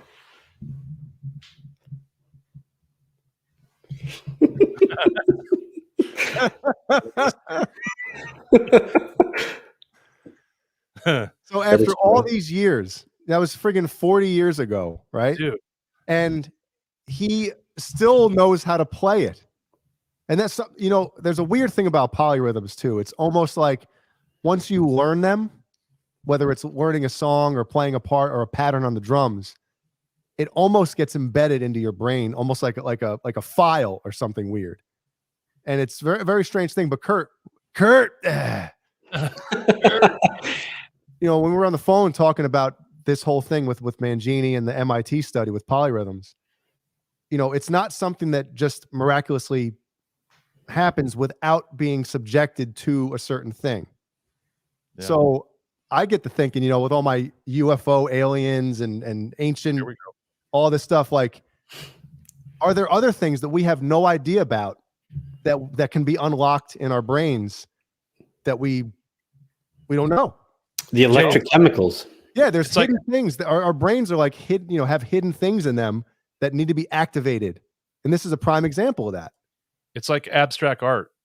To the normal person that's not into that art, you look at it, you're like, what the fuck is that? Like, seriously. Abstract art happens on at the end of every Peter North scene. So to us that aren't into it, it kind of looks like that was funny. But it looks like not normal. But once you get into it and start studying it and picking things that you like, your brain starts getting stimulated with what you're seeing, and then you get into it, and then you know what's good and what's not good. It's a huge spectrum. No, I'm not saying this to be a dick, but is it kind of like the same thing as when you look at the clouds during the day and it's like, I see a fucking bunny rabbit or, now I see a dragon with, shit coming out of its ass or something. Right. Or an eggplant. And no, it is. Your brain has to, it's almost like it has to adapt to the stimulation. But it's pretty interesting shit. I love stuff like that. Like I pulled up the an article, the MIT News. It says how the brain perceives rhythm. Study finds the brain is biased toward rhythms based on a simple and I don't even want to pull this up right now because everybody's going to realize how dumb we really are, or at least me. I'll put it in the chat. How about that? So everybody, if you want to look into this a little more, be our guest. Cool. No, not yet. Not yet. I got a little Benadryl still in me. So it's probably why I'm all the way stupid, not half stupid tonight. So where's sorry, Kurt. So Brian, when you first heard Meshuggah or something or a band like that, was it kind of the same thing? You're like, what the fuck is this? You know? Yeah. Well, for me, I'm more into the guitar or like the low end or rhythms that way as opposed to the drums. But first time hearing Meshuggah was probably in the early 2000s, so a few years after you did. And I remember Future Breed Machine, and I was like, holy shit, this is just another level of stuff I've never listened to. And I don't think I was ready for it at that time, but yeah. So obviously this is.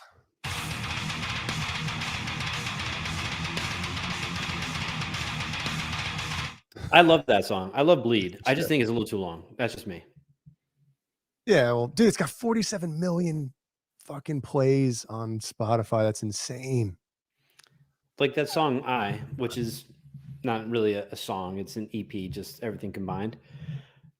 I love that, but there's some parts to it. It's just a little too long. And I think sometimes they're just I don't know if they lose creativity, but they're like, we'll just keep going with this part and we don't have to add anything else. What do you think? I don't know. I think it's a 21 minutes long on the button.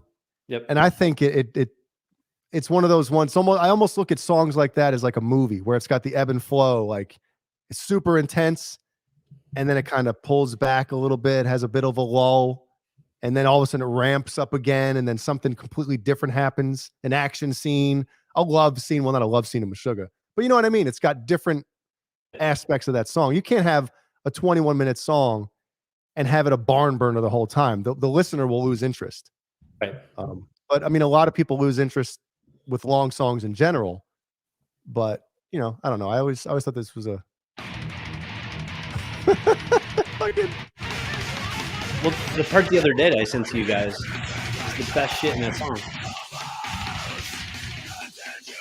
See right there. Bop, bop, bop, bop, bop, bop, bop.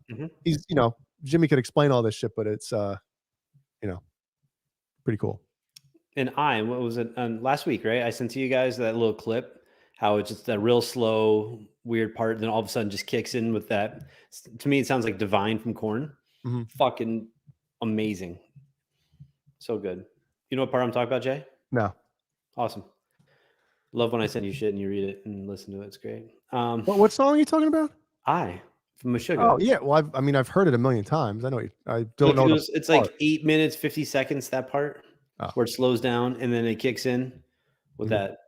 It sounds like, to me, it always sounds like Divine by Korn. Oh, bam, bam, bam, yeah, that part's the shit, right? Awesome. Now we're talking textures. Me and Mikey Mojo, we're on the same page here. So let's check this out. It's all about is this the part I'm thinking of? Hold on. This is one of my favorite bands, by the way. This album is the shit. Ready?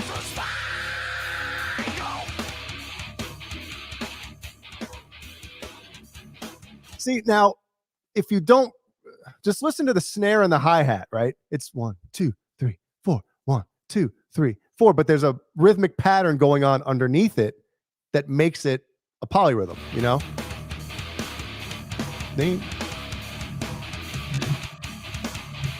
Like the feet and the guitars are doing the same thing, but the hands are just,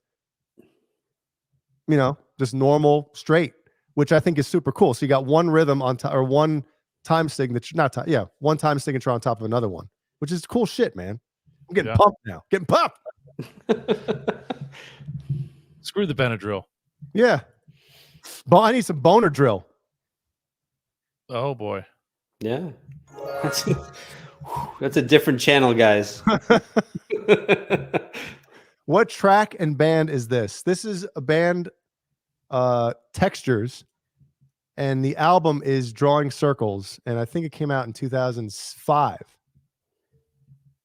So, one of my favorites.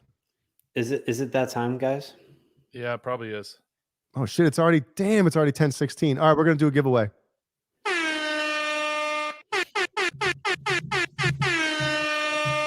Hey, before we hit the draw button, real quick, we'll show what we're giving away.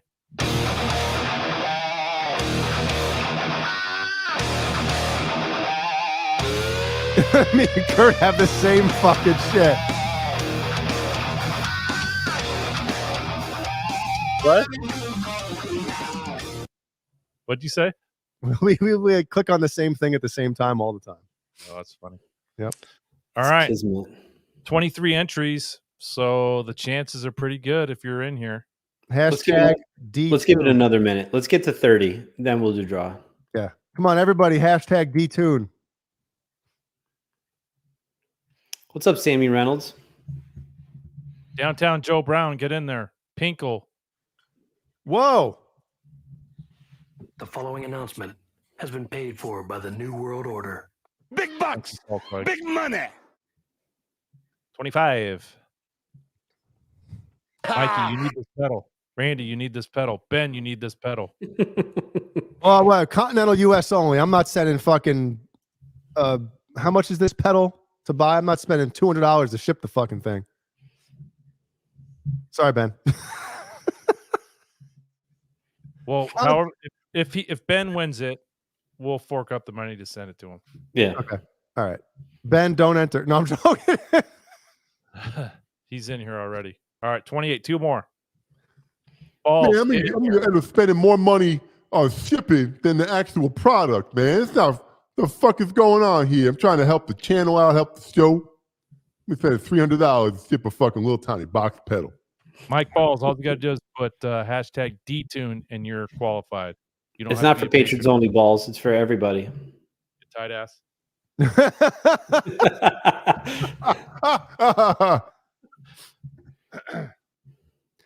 Well, Robert says, I'm already playing out of tune, so I'm all set. But, dude, this will help kind of mask it a little bit.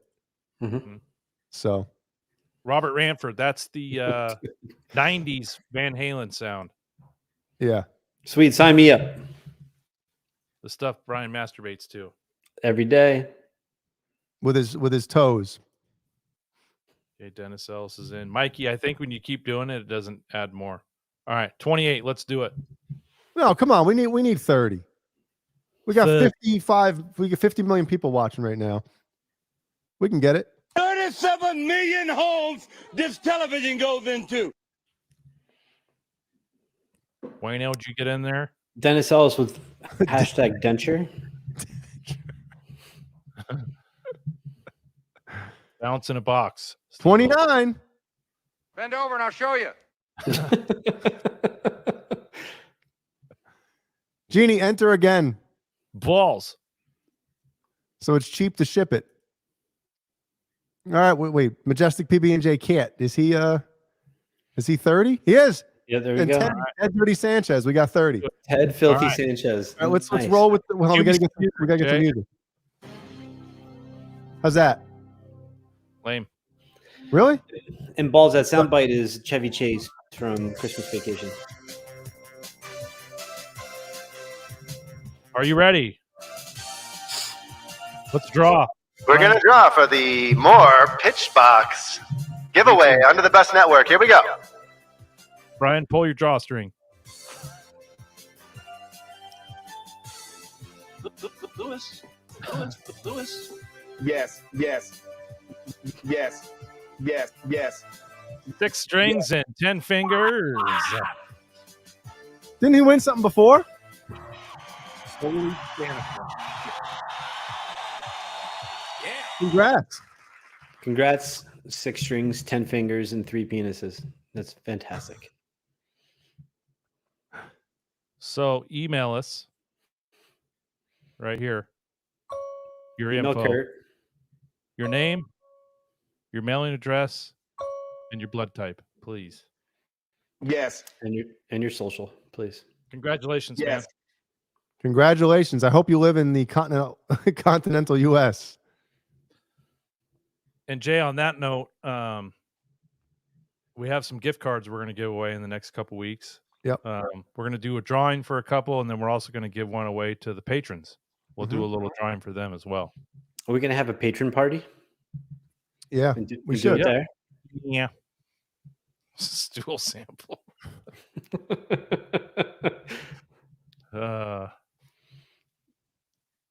Finger blasters. Nice. Awesome. So Jay, you got an unboxing? I do. Should we get to mine? Yeah. Yeah. Ooh, yeah. Wait, should we get to the Ooh, yeah. That's not what I'm looking for. Where is it? All right. Let's see what we got here. Send it back. Shit. I probably should open the top, huh? Open her top.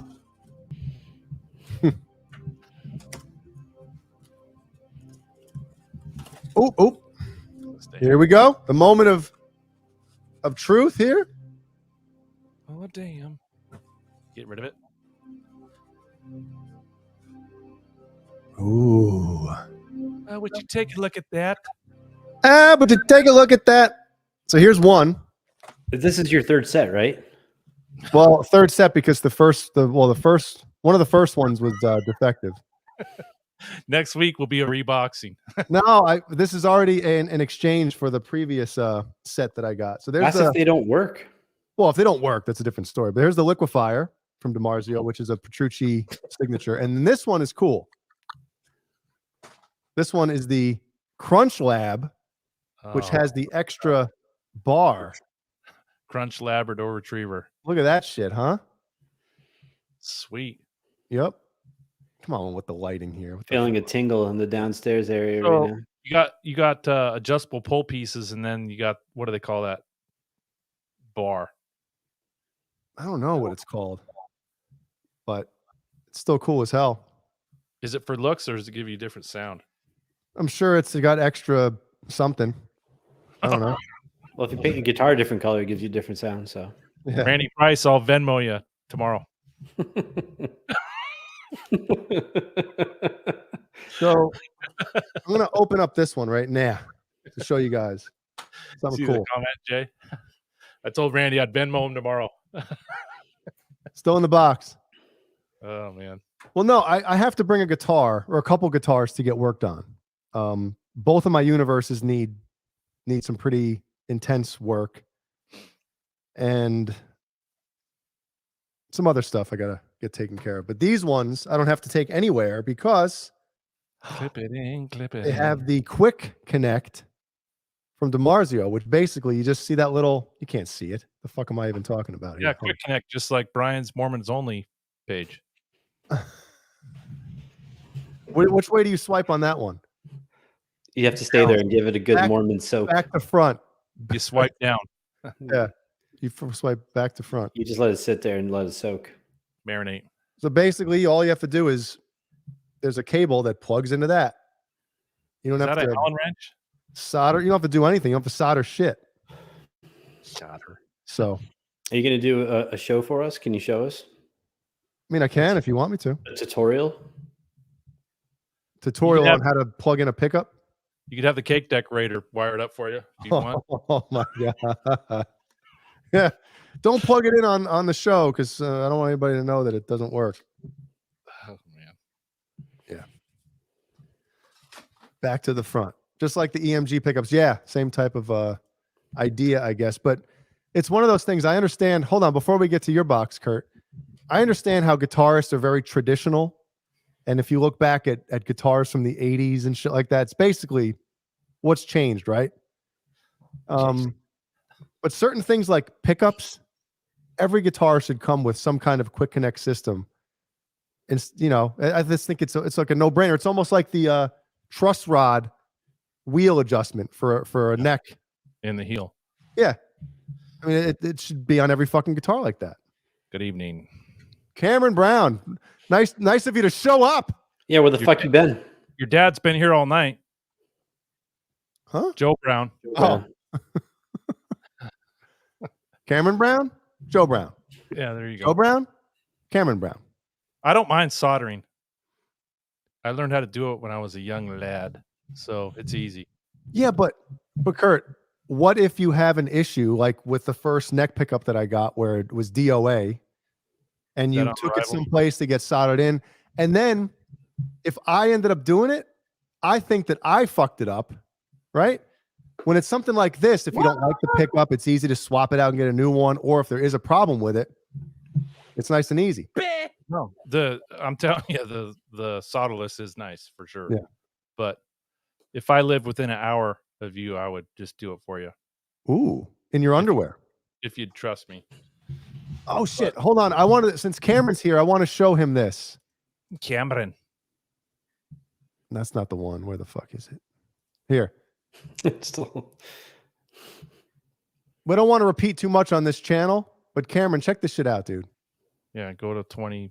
We're gonna show. Is that cool if we show this again real quick, Yeah. and then we'll get to your unboxing? Yeah. Since Cameron's here, and his Beat It solo video on Instagram is over 2 million views now. That's amazing. Right? Which one?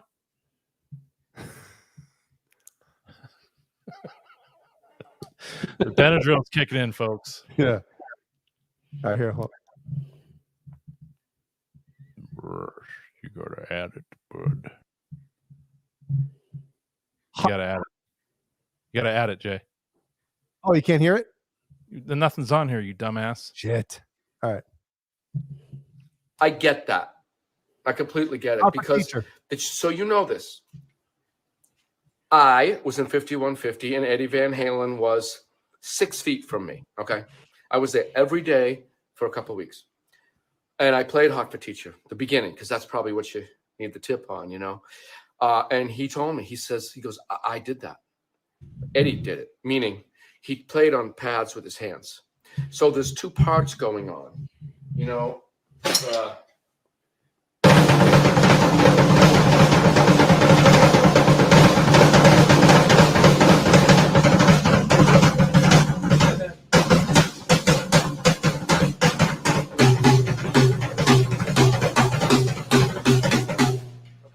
Alex is going. You ready to get your mind blown, Cameron? But when you play it, you want to sound like the album. You want to play both parts, and that's the feet. The way to practice it is very, very sit up, flex your butt. I'm serious about this. Flex your butt, sit up tall, and play as quietly as you can. Your feet will get a lot faster, and your feet will be able to switch right and left like this.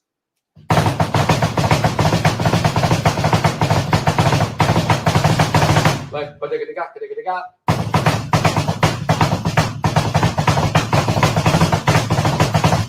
and that's when you put the hands on the top. You can either hit them like this,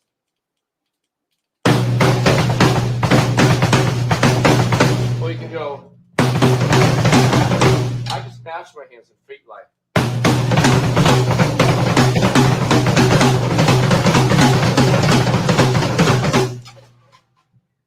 My hands and feet are matching. So anyway, practice it quietly.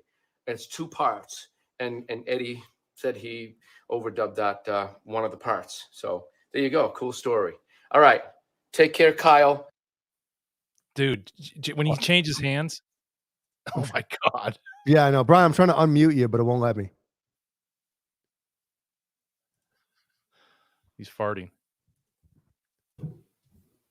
Can't unmute. Did you hear how quiet it was? He chose to mute himself. He didn't want to hear it. Cameron Brown left. He's not even here. God. Oh, what a fucker. 2 million views. Up your ass. That's fucking badass, man. Yeah. Oh, there we go. See, all right, he's still here. He was too busy unzipping his pants while watching it. Stroke cam. Mm-hmm. See what I did there? What'd you do? Stroke cam. Ren? Oh. I like it. All right. Balls and Berry Lane. Address. You covering it? Balls and Berry Lane. Brian is just at the edge of his seat. He can't wait to see what's going on. Please tell me it's not a Van Halen thing. Oh, shit.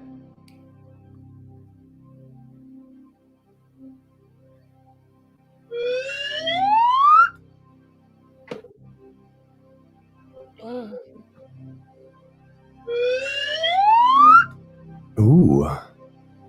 Nice. Ooh. What do you think of the zebra? Reverse zebra. Looks cool.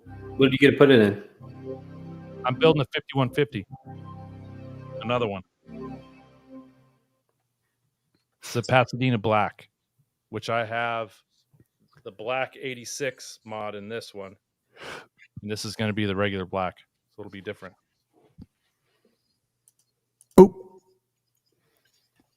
So when are you what's the timetable on that one? I should get the body in 4 weeks. Uh-huh.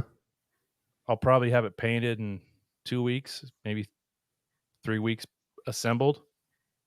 So 2 months. It'll be done. Are you gonna send it out to be painted? No, I'm gonna do it myself. I'm gonna paint it, relic it, assemble it, wire it. I'll do it all myself.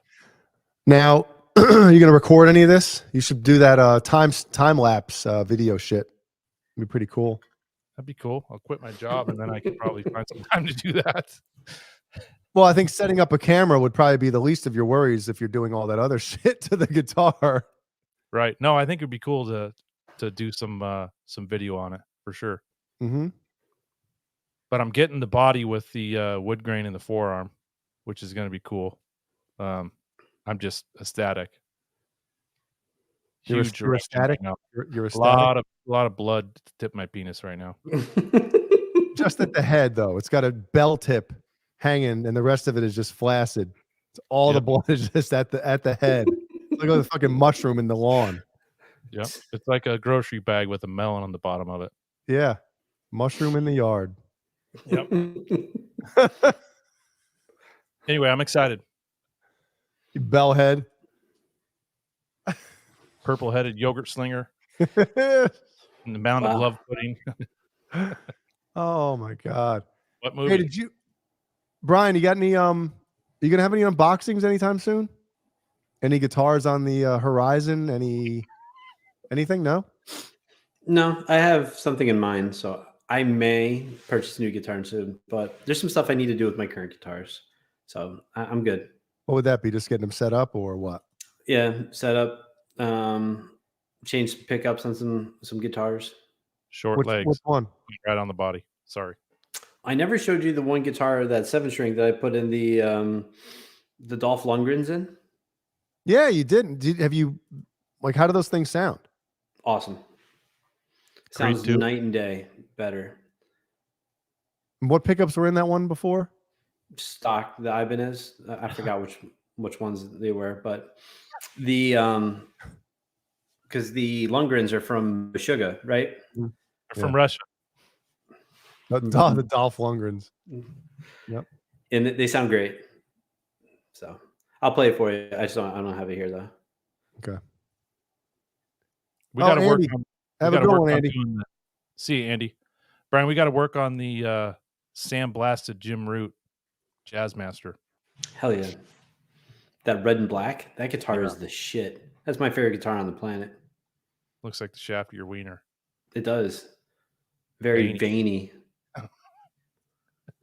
Thrombosis. That's a great thumbnail, by the way. Mm-hmm. Yeah, did you create that? Yeah, I was giggling when I was doing it. Yep. Hey, channel sponsors. Let's get this out of here. We got Colonel's Gourmet Popcorn, which is the best shit on the planet. That's it bueno. really is. It really is.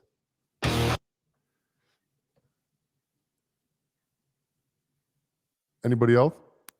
It's the best. My It's wife delicious. thinks the chocolate cashews are orgasmic. Yes.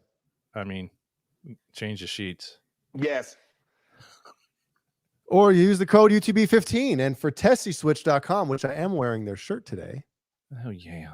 You get 15% off. That's site-wide, everybody. Anything. You want you want DiMarzio pickups? You want everything. The best kill switches in the game. Yes. So support cool things, cool people, great products. Check them out. On code UTB15 for both. Shit, what am I doing? Yep, UTB15, just like how many people we have subscribed to this channel. Yeah. Yes. Thank you, guys. Mm-hmm. What else you got on the docket there, B. Ryan? Do you want to get to our patrons since we're doing that right now? Yeah, maybe we should. We got some more things coming up. We got to talk about the Picasso guitar bow. We're going to talk about that next, I think. Okay. Maybe. The Pablo Picasso. Yeah. Lewis. Yeah. Well, since we're done, I just want to say thank you, Andy Carson. Kurt, Andy just left, so he's not even going to hear his name being mentioned on here. All right, scratch that. Let's say thank you to Michael Smith, the captain. The captain, everybody, the captain. Randy Price. And Jay, I'm thinking we should probably get the sound effect from The Christmas Story where his dad says, Randy! I like that. Randy. 5150, fair warning. Nelson Rodriguez. We got the all Dave all night. Paul Martin Woods, we got Warlag. Sherman Callahan. We come from Callahan and I got the button. Jimmy Ray Hawkins and Fairfield Guitar. Who's that? Lewis. Lewis. Frank Corcoran. We got the Mike Mojo. Maggie Mojo. Thomas L. Lean. Stephen Franklin. And hailing all the way from Australia. Put another shrimp on the party. False the flag.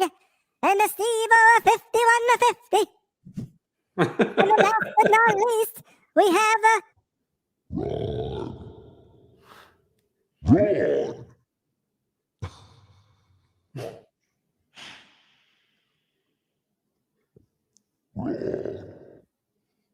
Bring up the buses.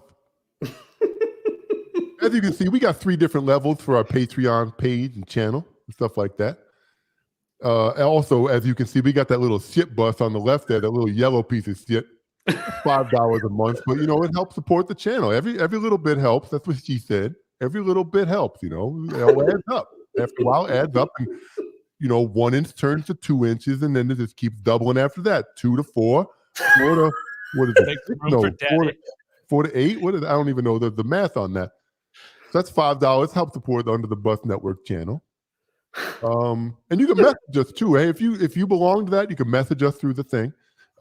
Middle one there, the red one, is a double-decker bus. You can see those windows on the top. Sometimes me and Kurt like to hang out there by ourselves. That's $10 a month. Greatly supports the channel. We got monthly merchandise drawings, which we should probably start doing.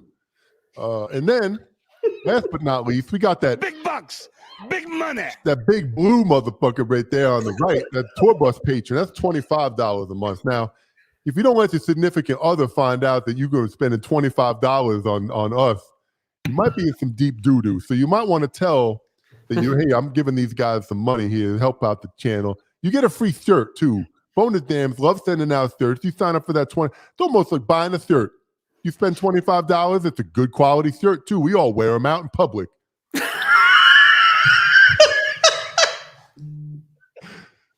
A lot of extra shit with that package. The tour bus patron, $25 a month.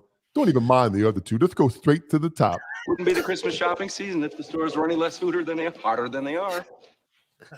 Thanks for supporting us in the channel, and we're just having a good time. If you don't want to support us, that's fine too. We're cool with everybody that's hanging out in the chat, slinging shit. $5 shit bus gets you patrons messaging from the team or Kurt.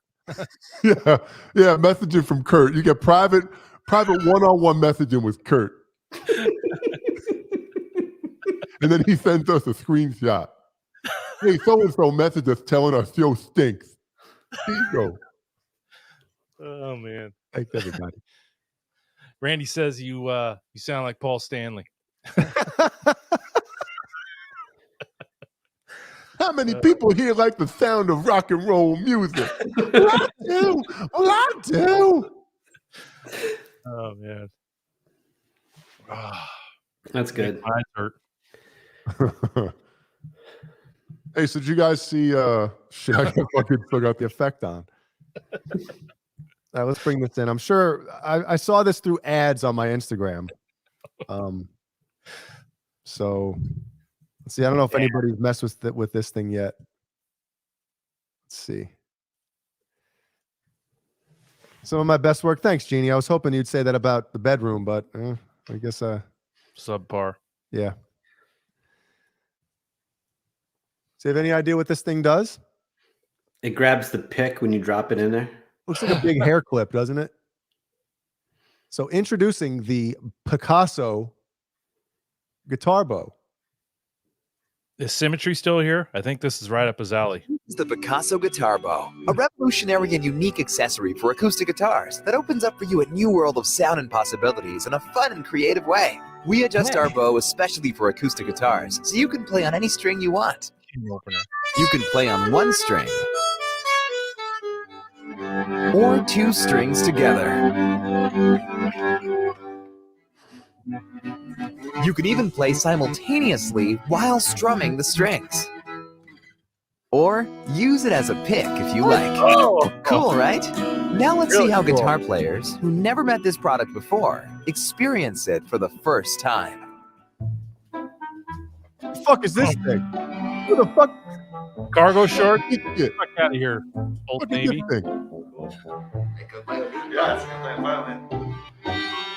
Fight it in.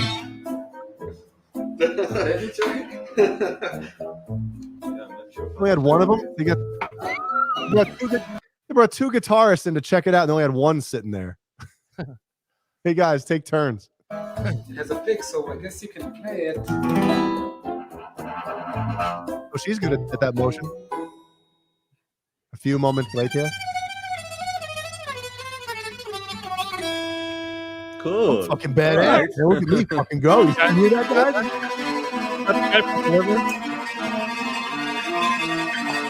Oh, we got two here, folks. Oh, fucking guys are natural already. Look at them. Where's False Flag when you need him?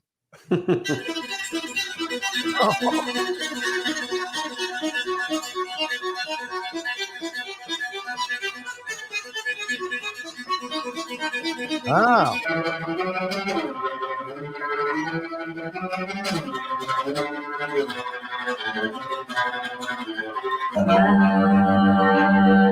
Nobody wants to hear you sing, lady. Just use the fucking thing. Hey, real quick before you play this again, is anyone else oddly aroused watching this?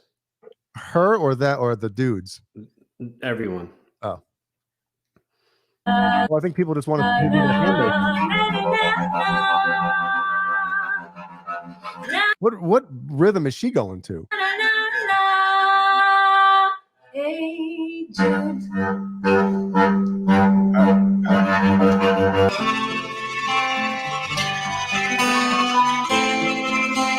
Oh, those guys are going at it, man. Yeah, twin black tees and red beards. And necklaces, too. Silver necklaces. Yeah. With hearts on it. Skinny pants.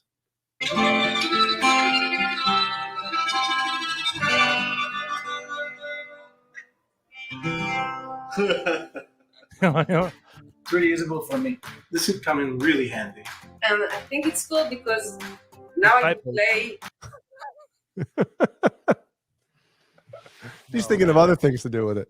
With another cat guts. What? Is it made with cat guts, like a real violin bow? Cat guts. I mean, you know, it's kind of cool. I'm not gonna lie, you know, but it's cool. Probably one of those things that maybe you just bust out, you know, not to goof off with, but I mean, it seems pretty. If I was an acoustic guitarist, if I played acoustic a lot, yeah, at a bar mitzvah or something. Yeah, maybe I'd get one. You know, I do prefer an EBO type of thing, which is down here. I have one of those, and I've used it on probably every record that I've been involved in. But this is, you know, it's pretty neat. Playing this kind of tool makes you think outside the box. Yeah, it's very simple. You know, you don't need to plug anything. It's just this little thing you can take with you. I'll have two, please. Wonderful. Thanks. We spent the last 3 years. Oh my God. What does everybody think of this? It took 3 years to develop that. Well, I'm sure, you know, you get the idea going, and then you got to figure out, okay, what material, you know, the angle of the thing, the handle. So they probably went through a shitload of prototypes to kind of figure out what feels the best, what works the best. So, you know, I get it, but 3 years, right? Like, what? Come on, man. What the fuck? So that's kind of neat. Yeah. Like I said, if I played it, it, that's a good question. Let's see about buying one. That's Mike Balls. You will fucking buy one. You'll buy two.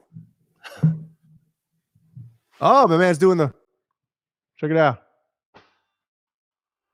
Neil Payne.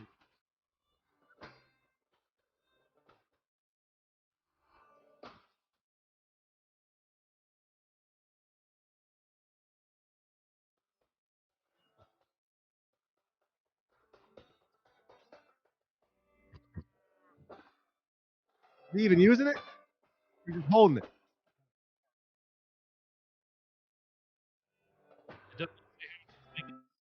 You got to play that outside too. It's a Kickstarter, I bet. You got to order 1,000 before they start making them. Yeah. What, is it not out yet? No. You've heard it first here, folks. Oh wait, should I go right here, everybody? Yeah, that's return and refund. Should I go right there? Or chat with us and we'll mess with them. There's chat with us. Refund policy. All right. Can I send it back before I even get it? Let's see. Dealers. Europe. All right. So nobody in America yet. That tells you something. Wait, oh, here it is. Store. Look at all the shit they have already.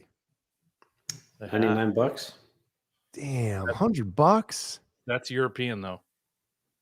So it's no, it's not. It's USD. You fart head. Well, just the bow with the kit is $80. Oh, see the hair replacement kit, $20 just to replace the hair on it. I like it bald. Yeah, I know. Well, could you guys sell them in a bald version? All right, Brazilian version. Yeah, Brazilian bow. Oh my gosh. Yeah. So, it's kind of neat. Yeah. Brian, are you still drinking your protein shake, or is it gone? No, I finished that. You finished it, Jay? You want to kick in the UTB news music, please? Oh, what do we got? Dude, I got so much shit. There we go. Oh, I gotta have that set for resetting.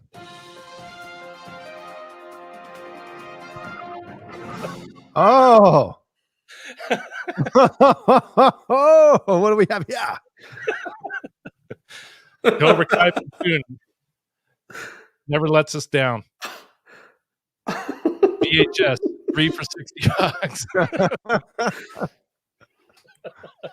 Oh, wow. Too good. That's great. Too good.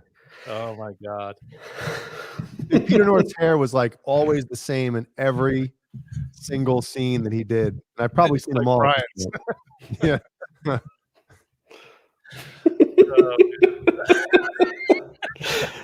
That's fantastic. Even got the pink under the bus logo. We're gonna have to steal that, Jay.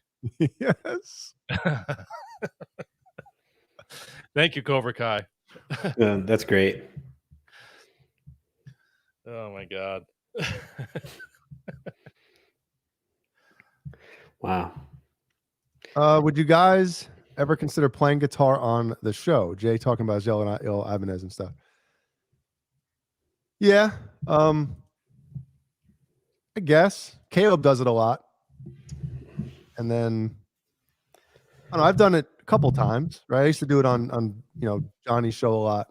Well, not a lot, but like on Saturday night shows, I used to do it, play some old metal riffs and shit like that. But if I play guitar, Jay would hate it, so I just don't. Well, why would I hate it?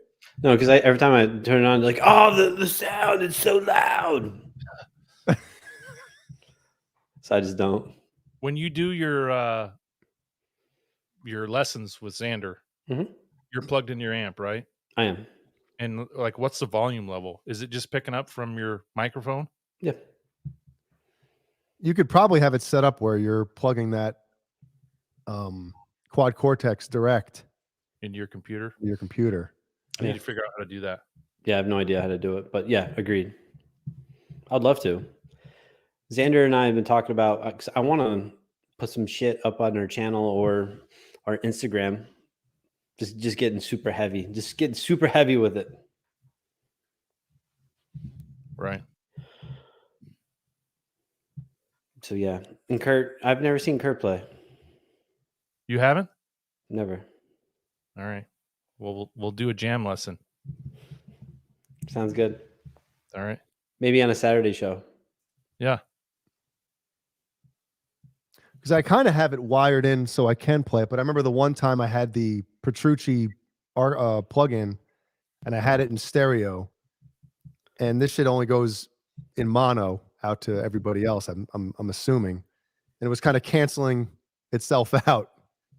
So.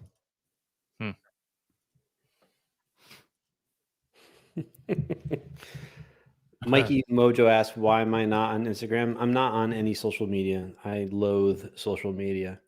But actually, I am on Under the Bus. I will peruse here and there, but I'm not on Bookface, OnlyFans. I'm not on any of that shit. So yeah, Brian's logged on to the Under the Bus,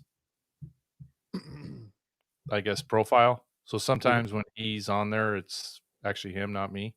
So we all three of us share it, actually. Yep. We went live today.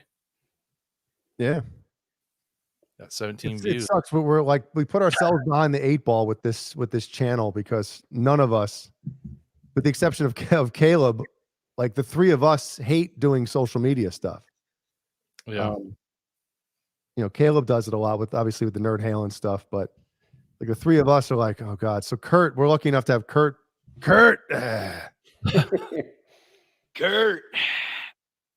has stepped up in that sense a lot. So thanks for that. Yep. It's a Xander 4-way. knows what we're doing. Yeah. Thanks, Xander.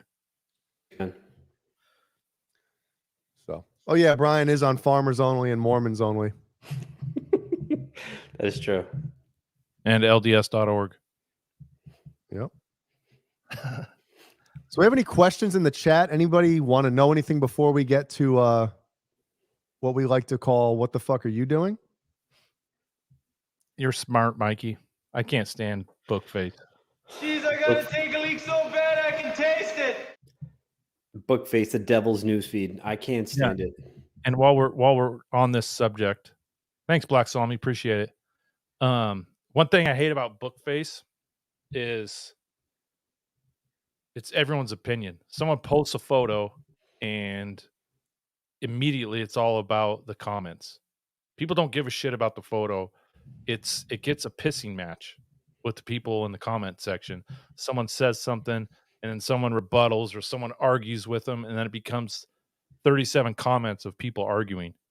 And that's why I liked Instagram at first, because you would just like the photo or repost it, and then they added the comment section later. Now Instagram's almost becoming Facebook as well, since Meta bought them. But this day and age, you gotta have all platforms open. I mean, we're live on Twitter right now, and that's actually been pretty successful for us. We were only getting 1 or 2 views on Twitch Snitch, and since we've gone to Twitter, we're getting like 15 to 20 views on our videos. So Twitter's cool. Twitter's cool. Yeah, I can't stand social media where just the oversharing and like, hey guys, I went to Starbucks and I got a coffee. Who fucking cares? Like, no one cares. You know what I did today? I put my shoes on today. You know what? No one gives a fuck. Like, don't even get me started. I hate social media so much. Dane wants to know what our channel is all about.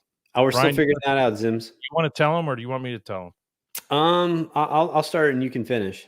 Okay.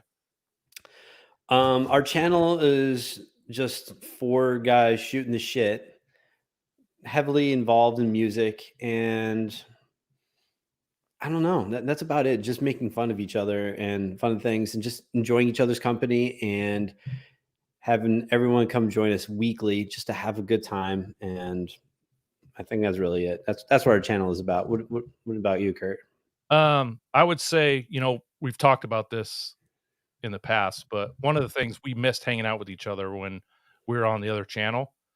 And when we decided to launch this channel, we kind of had not strict guidelines, but we had a unique platform that we wanted to run with. And it was the 4 of us on here, once in a while having Paul on, just shooting the shit about whatever's going on for the week. We don't particularly talk about one thing over the other. We really don't have guests on. If we do have guests on, it's going to be on like an off night. Wednesday's just kind of the 3 of us or 4 of us. And we talk about whatever we want to talk about. And I think the people in the chat, and you tell me if I'm wrong, they've enjoyed what we're doing, but we're not specifically honed in on just guitars or just music or just sports or just movies. We kind of just talk about everything. And it's more of a hang where you guys are looking and watching us, and then we interact with the chat, than having a specific topic that we talk about every week or interviewing guests. We really haven't done that. We actually have a guest coming up in a couple weeks that more to come on that. But yeah, that's kind of what this channel is about. Jay, anything I may have missed? Well, we did have our first guest, right? Brian was Xander. Yeah. Xander, yep. But that was I forget what night we did that on. Friday night. It was a Friday night. Yeah, I mean, Kurt, you pretty much said it all, man. I just, like you said, when we left Johnny's channel, it was kind of like we were obviously still in touch, and after a while, we're just like, we gotta do a fucking show, because this is like, it's too much fun still shooting the shit with each other. And I missed you guys, man. Yeah, and one of the highlights was a Saturday night where it was open conversation. Mm-hmm. Whatever came up, that's what we talked about. Sometimes we'd ride something right into the ground, or just skip from one topic to the next. And we kind of wanted to recreate that.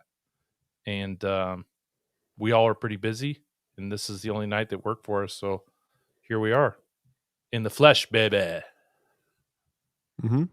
Some Saturday shows thrown in, and some other shit, some reviews, and yeah, we want to do more, but again, like we talked about before, this is not any of us, like, it's not our main thing. Like, we're doing this, I don't want to say in our spare time, but it's not our main thing.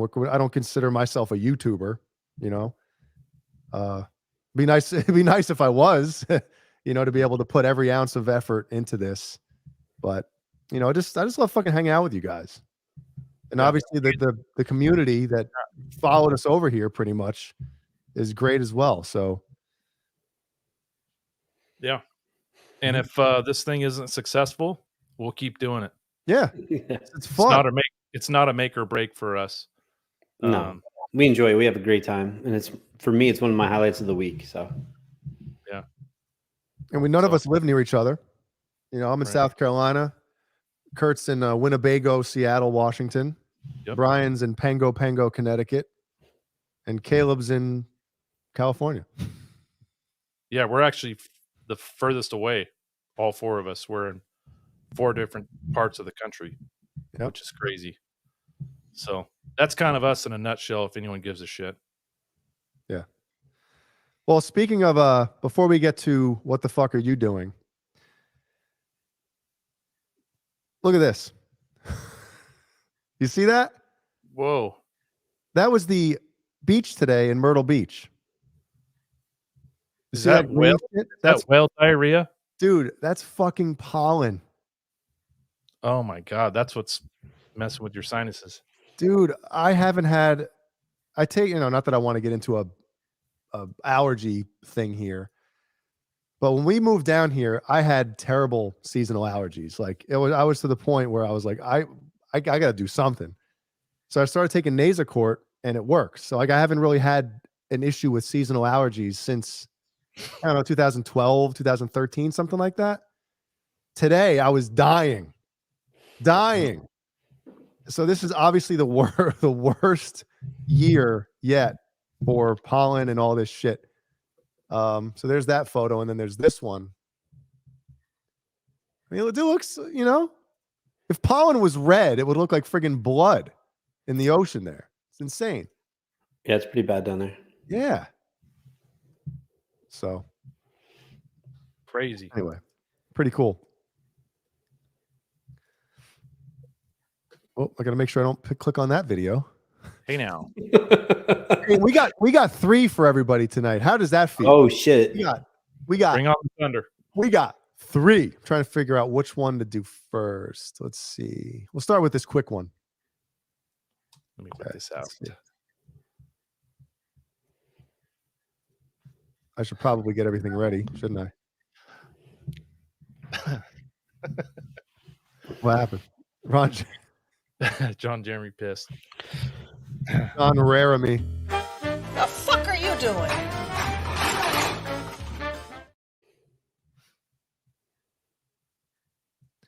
What's this dude going to do? He's going to Abercrombie and Finch. You ready? It's a quick one. Don't miss it. Don't blink. Oh my God. Dude, he came within inches of getting decapitated. He's trying to show off. If that if that rim would have fallen on his head, he'd be dead. He'd be dead. Yeah. The pipe bent. I thought it was one of those wheel around basketball hoops. It's in the ground. Oh my God. Oh Jesus! Ow! How often do you see a pipe bend like that? In your bedroom? Kelly Clarkson! It doesn't bend, bro. It's like a toddler's forearm. Bent Tom. Jesus. Oh my God. Oh, man. Wall pipe. Here we go, number 2. Which one will we do here? Let's do this one. Wow. Oh. Look at this fucking clown shoe. What the fuck? Whoop-de-doo, whoop-de-doo. Oh. Dude, I love the like it's MC Hammer. I mean, how do you even get off that thing? How do you get on it? How'd you get on it? Yeah. How do you fuck getting off it? How do you get on that thing? Look at it. Yeah, just like Brian's bedroom. Oh. Yeah. And then he tries to bail.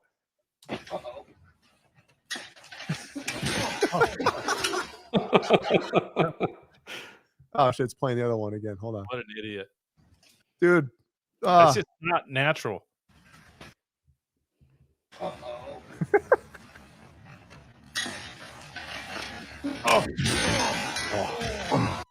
It's like a little girl retrofitted. Why would anyone have a bike like that? It's Why would anyone ridiculous. wear black jean shorts like that? You do. Like, what is who's he impressing with this? 7-year-olds? Yeah, which is weird if he is. Yes. Agreed. Like I'd be more impressed if he was on that and the pedals were on the down below where they normally are, and he had stilts on. Like that would be impressive. God, he's gonna be so sore tomorrow. It's the nonchalant. You got to snap. Get that audio, Jay. Nonchalant. Uh-oh.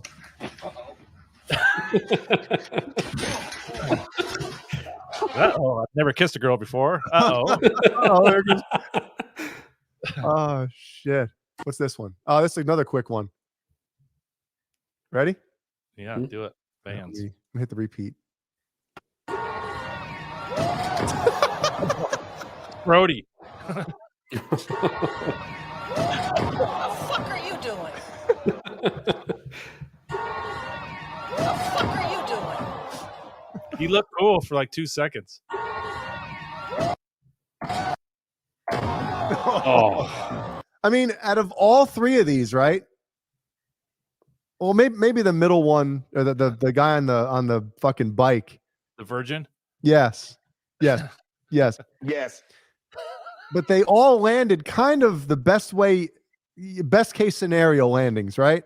Mm-hmm. Yeah. Like this guy could have, landed on that chair instead of look at the back. I like how he tire. gets the torpedo mode right there. He's trying to like aerodynamic. Like it looks like he's taking a big shit. He's got his hands on the floor to help him. Oh shit! So he was hauling ass, dude. Look that girl out. He hit a girl, right? Did he? Right there. Oh, No. inches from clearing it. And what are you going to do when you land on that platform?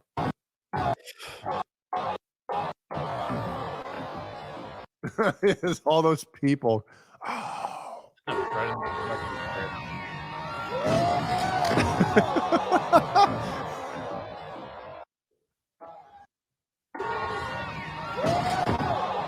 Oh, so good, man.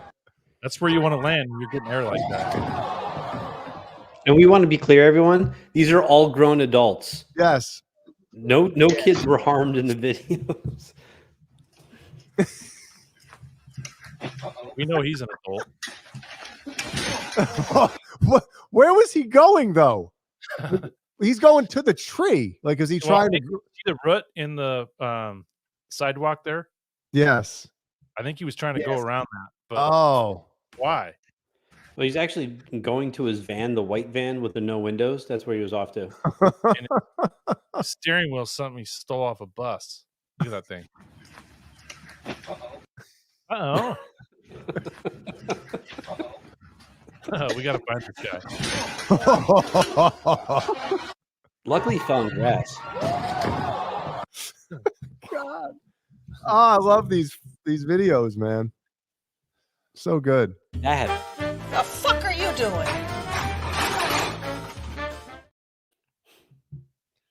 Oh wait, guys. What's up, guys? Hey, I'm gonna get. Caleb stopped in real quick. Oh shit. Well, we got anything else for everybody tonight? Kurt, how we doing? Uncle Laser. Uncle Laser can get back to you yet? Kurt. No. Did he read it? I don't know how to check that. Would you send on Instagram? I did everything. Like Caleb show style. scene or something. It'll show scene. Caleb's shock, just stalking him. Well, when they went on their live stream or their premiere last week, when we sent everybody over for a whatchamacallit? He has raid.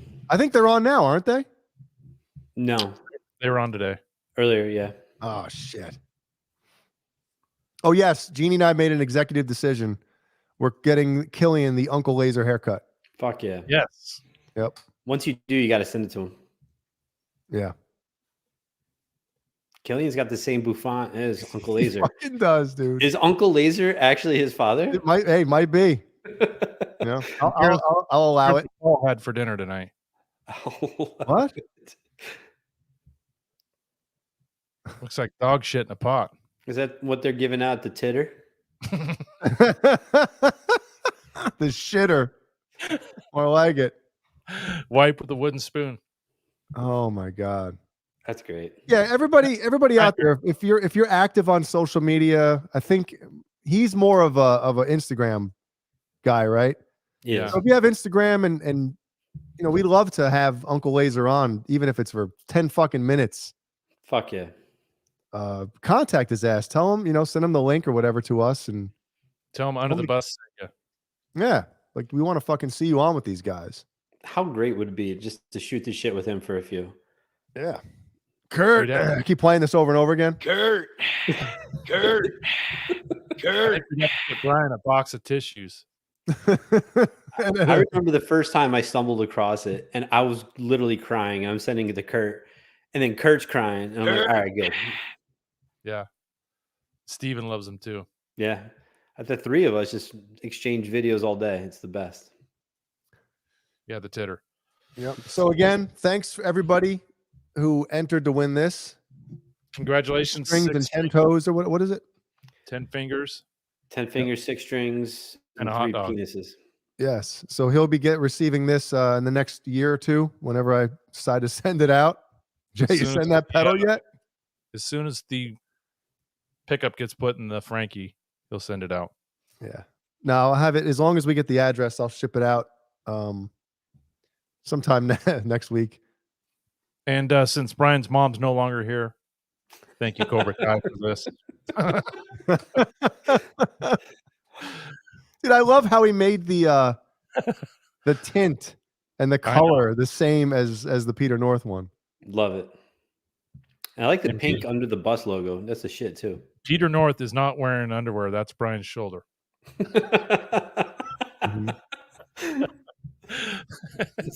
That's the hood. Yep. Are we doing another show this Saturday since we had to cancel last week, or what's going on? Does anybody know? I'm down. Okay. Well, be on the lookout for the YouTube link for Saturday's show, everybody. Yeah. Well, check out the belt. You already got it. Check out the belt. Wow, Okay. Kurt. Fuck yeah, everybody. All right, we'll see you Saturday night, 11 p.m. Eastern. Fuck yeah.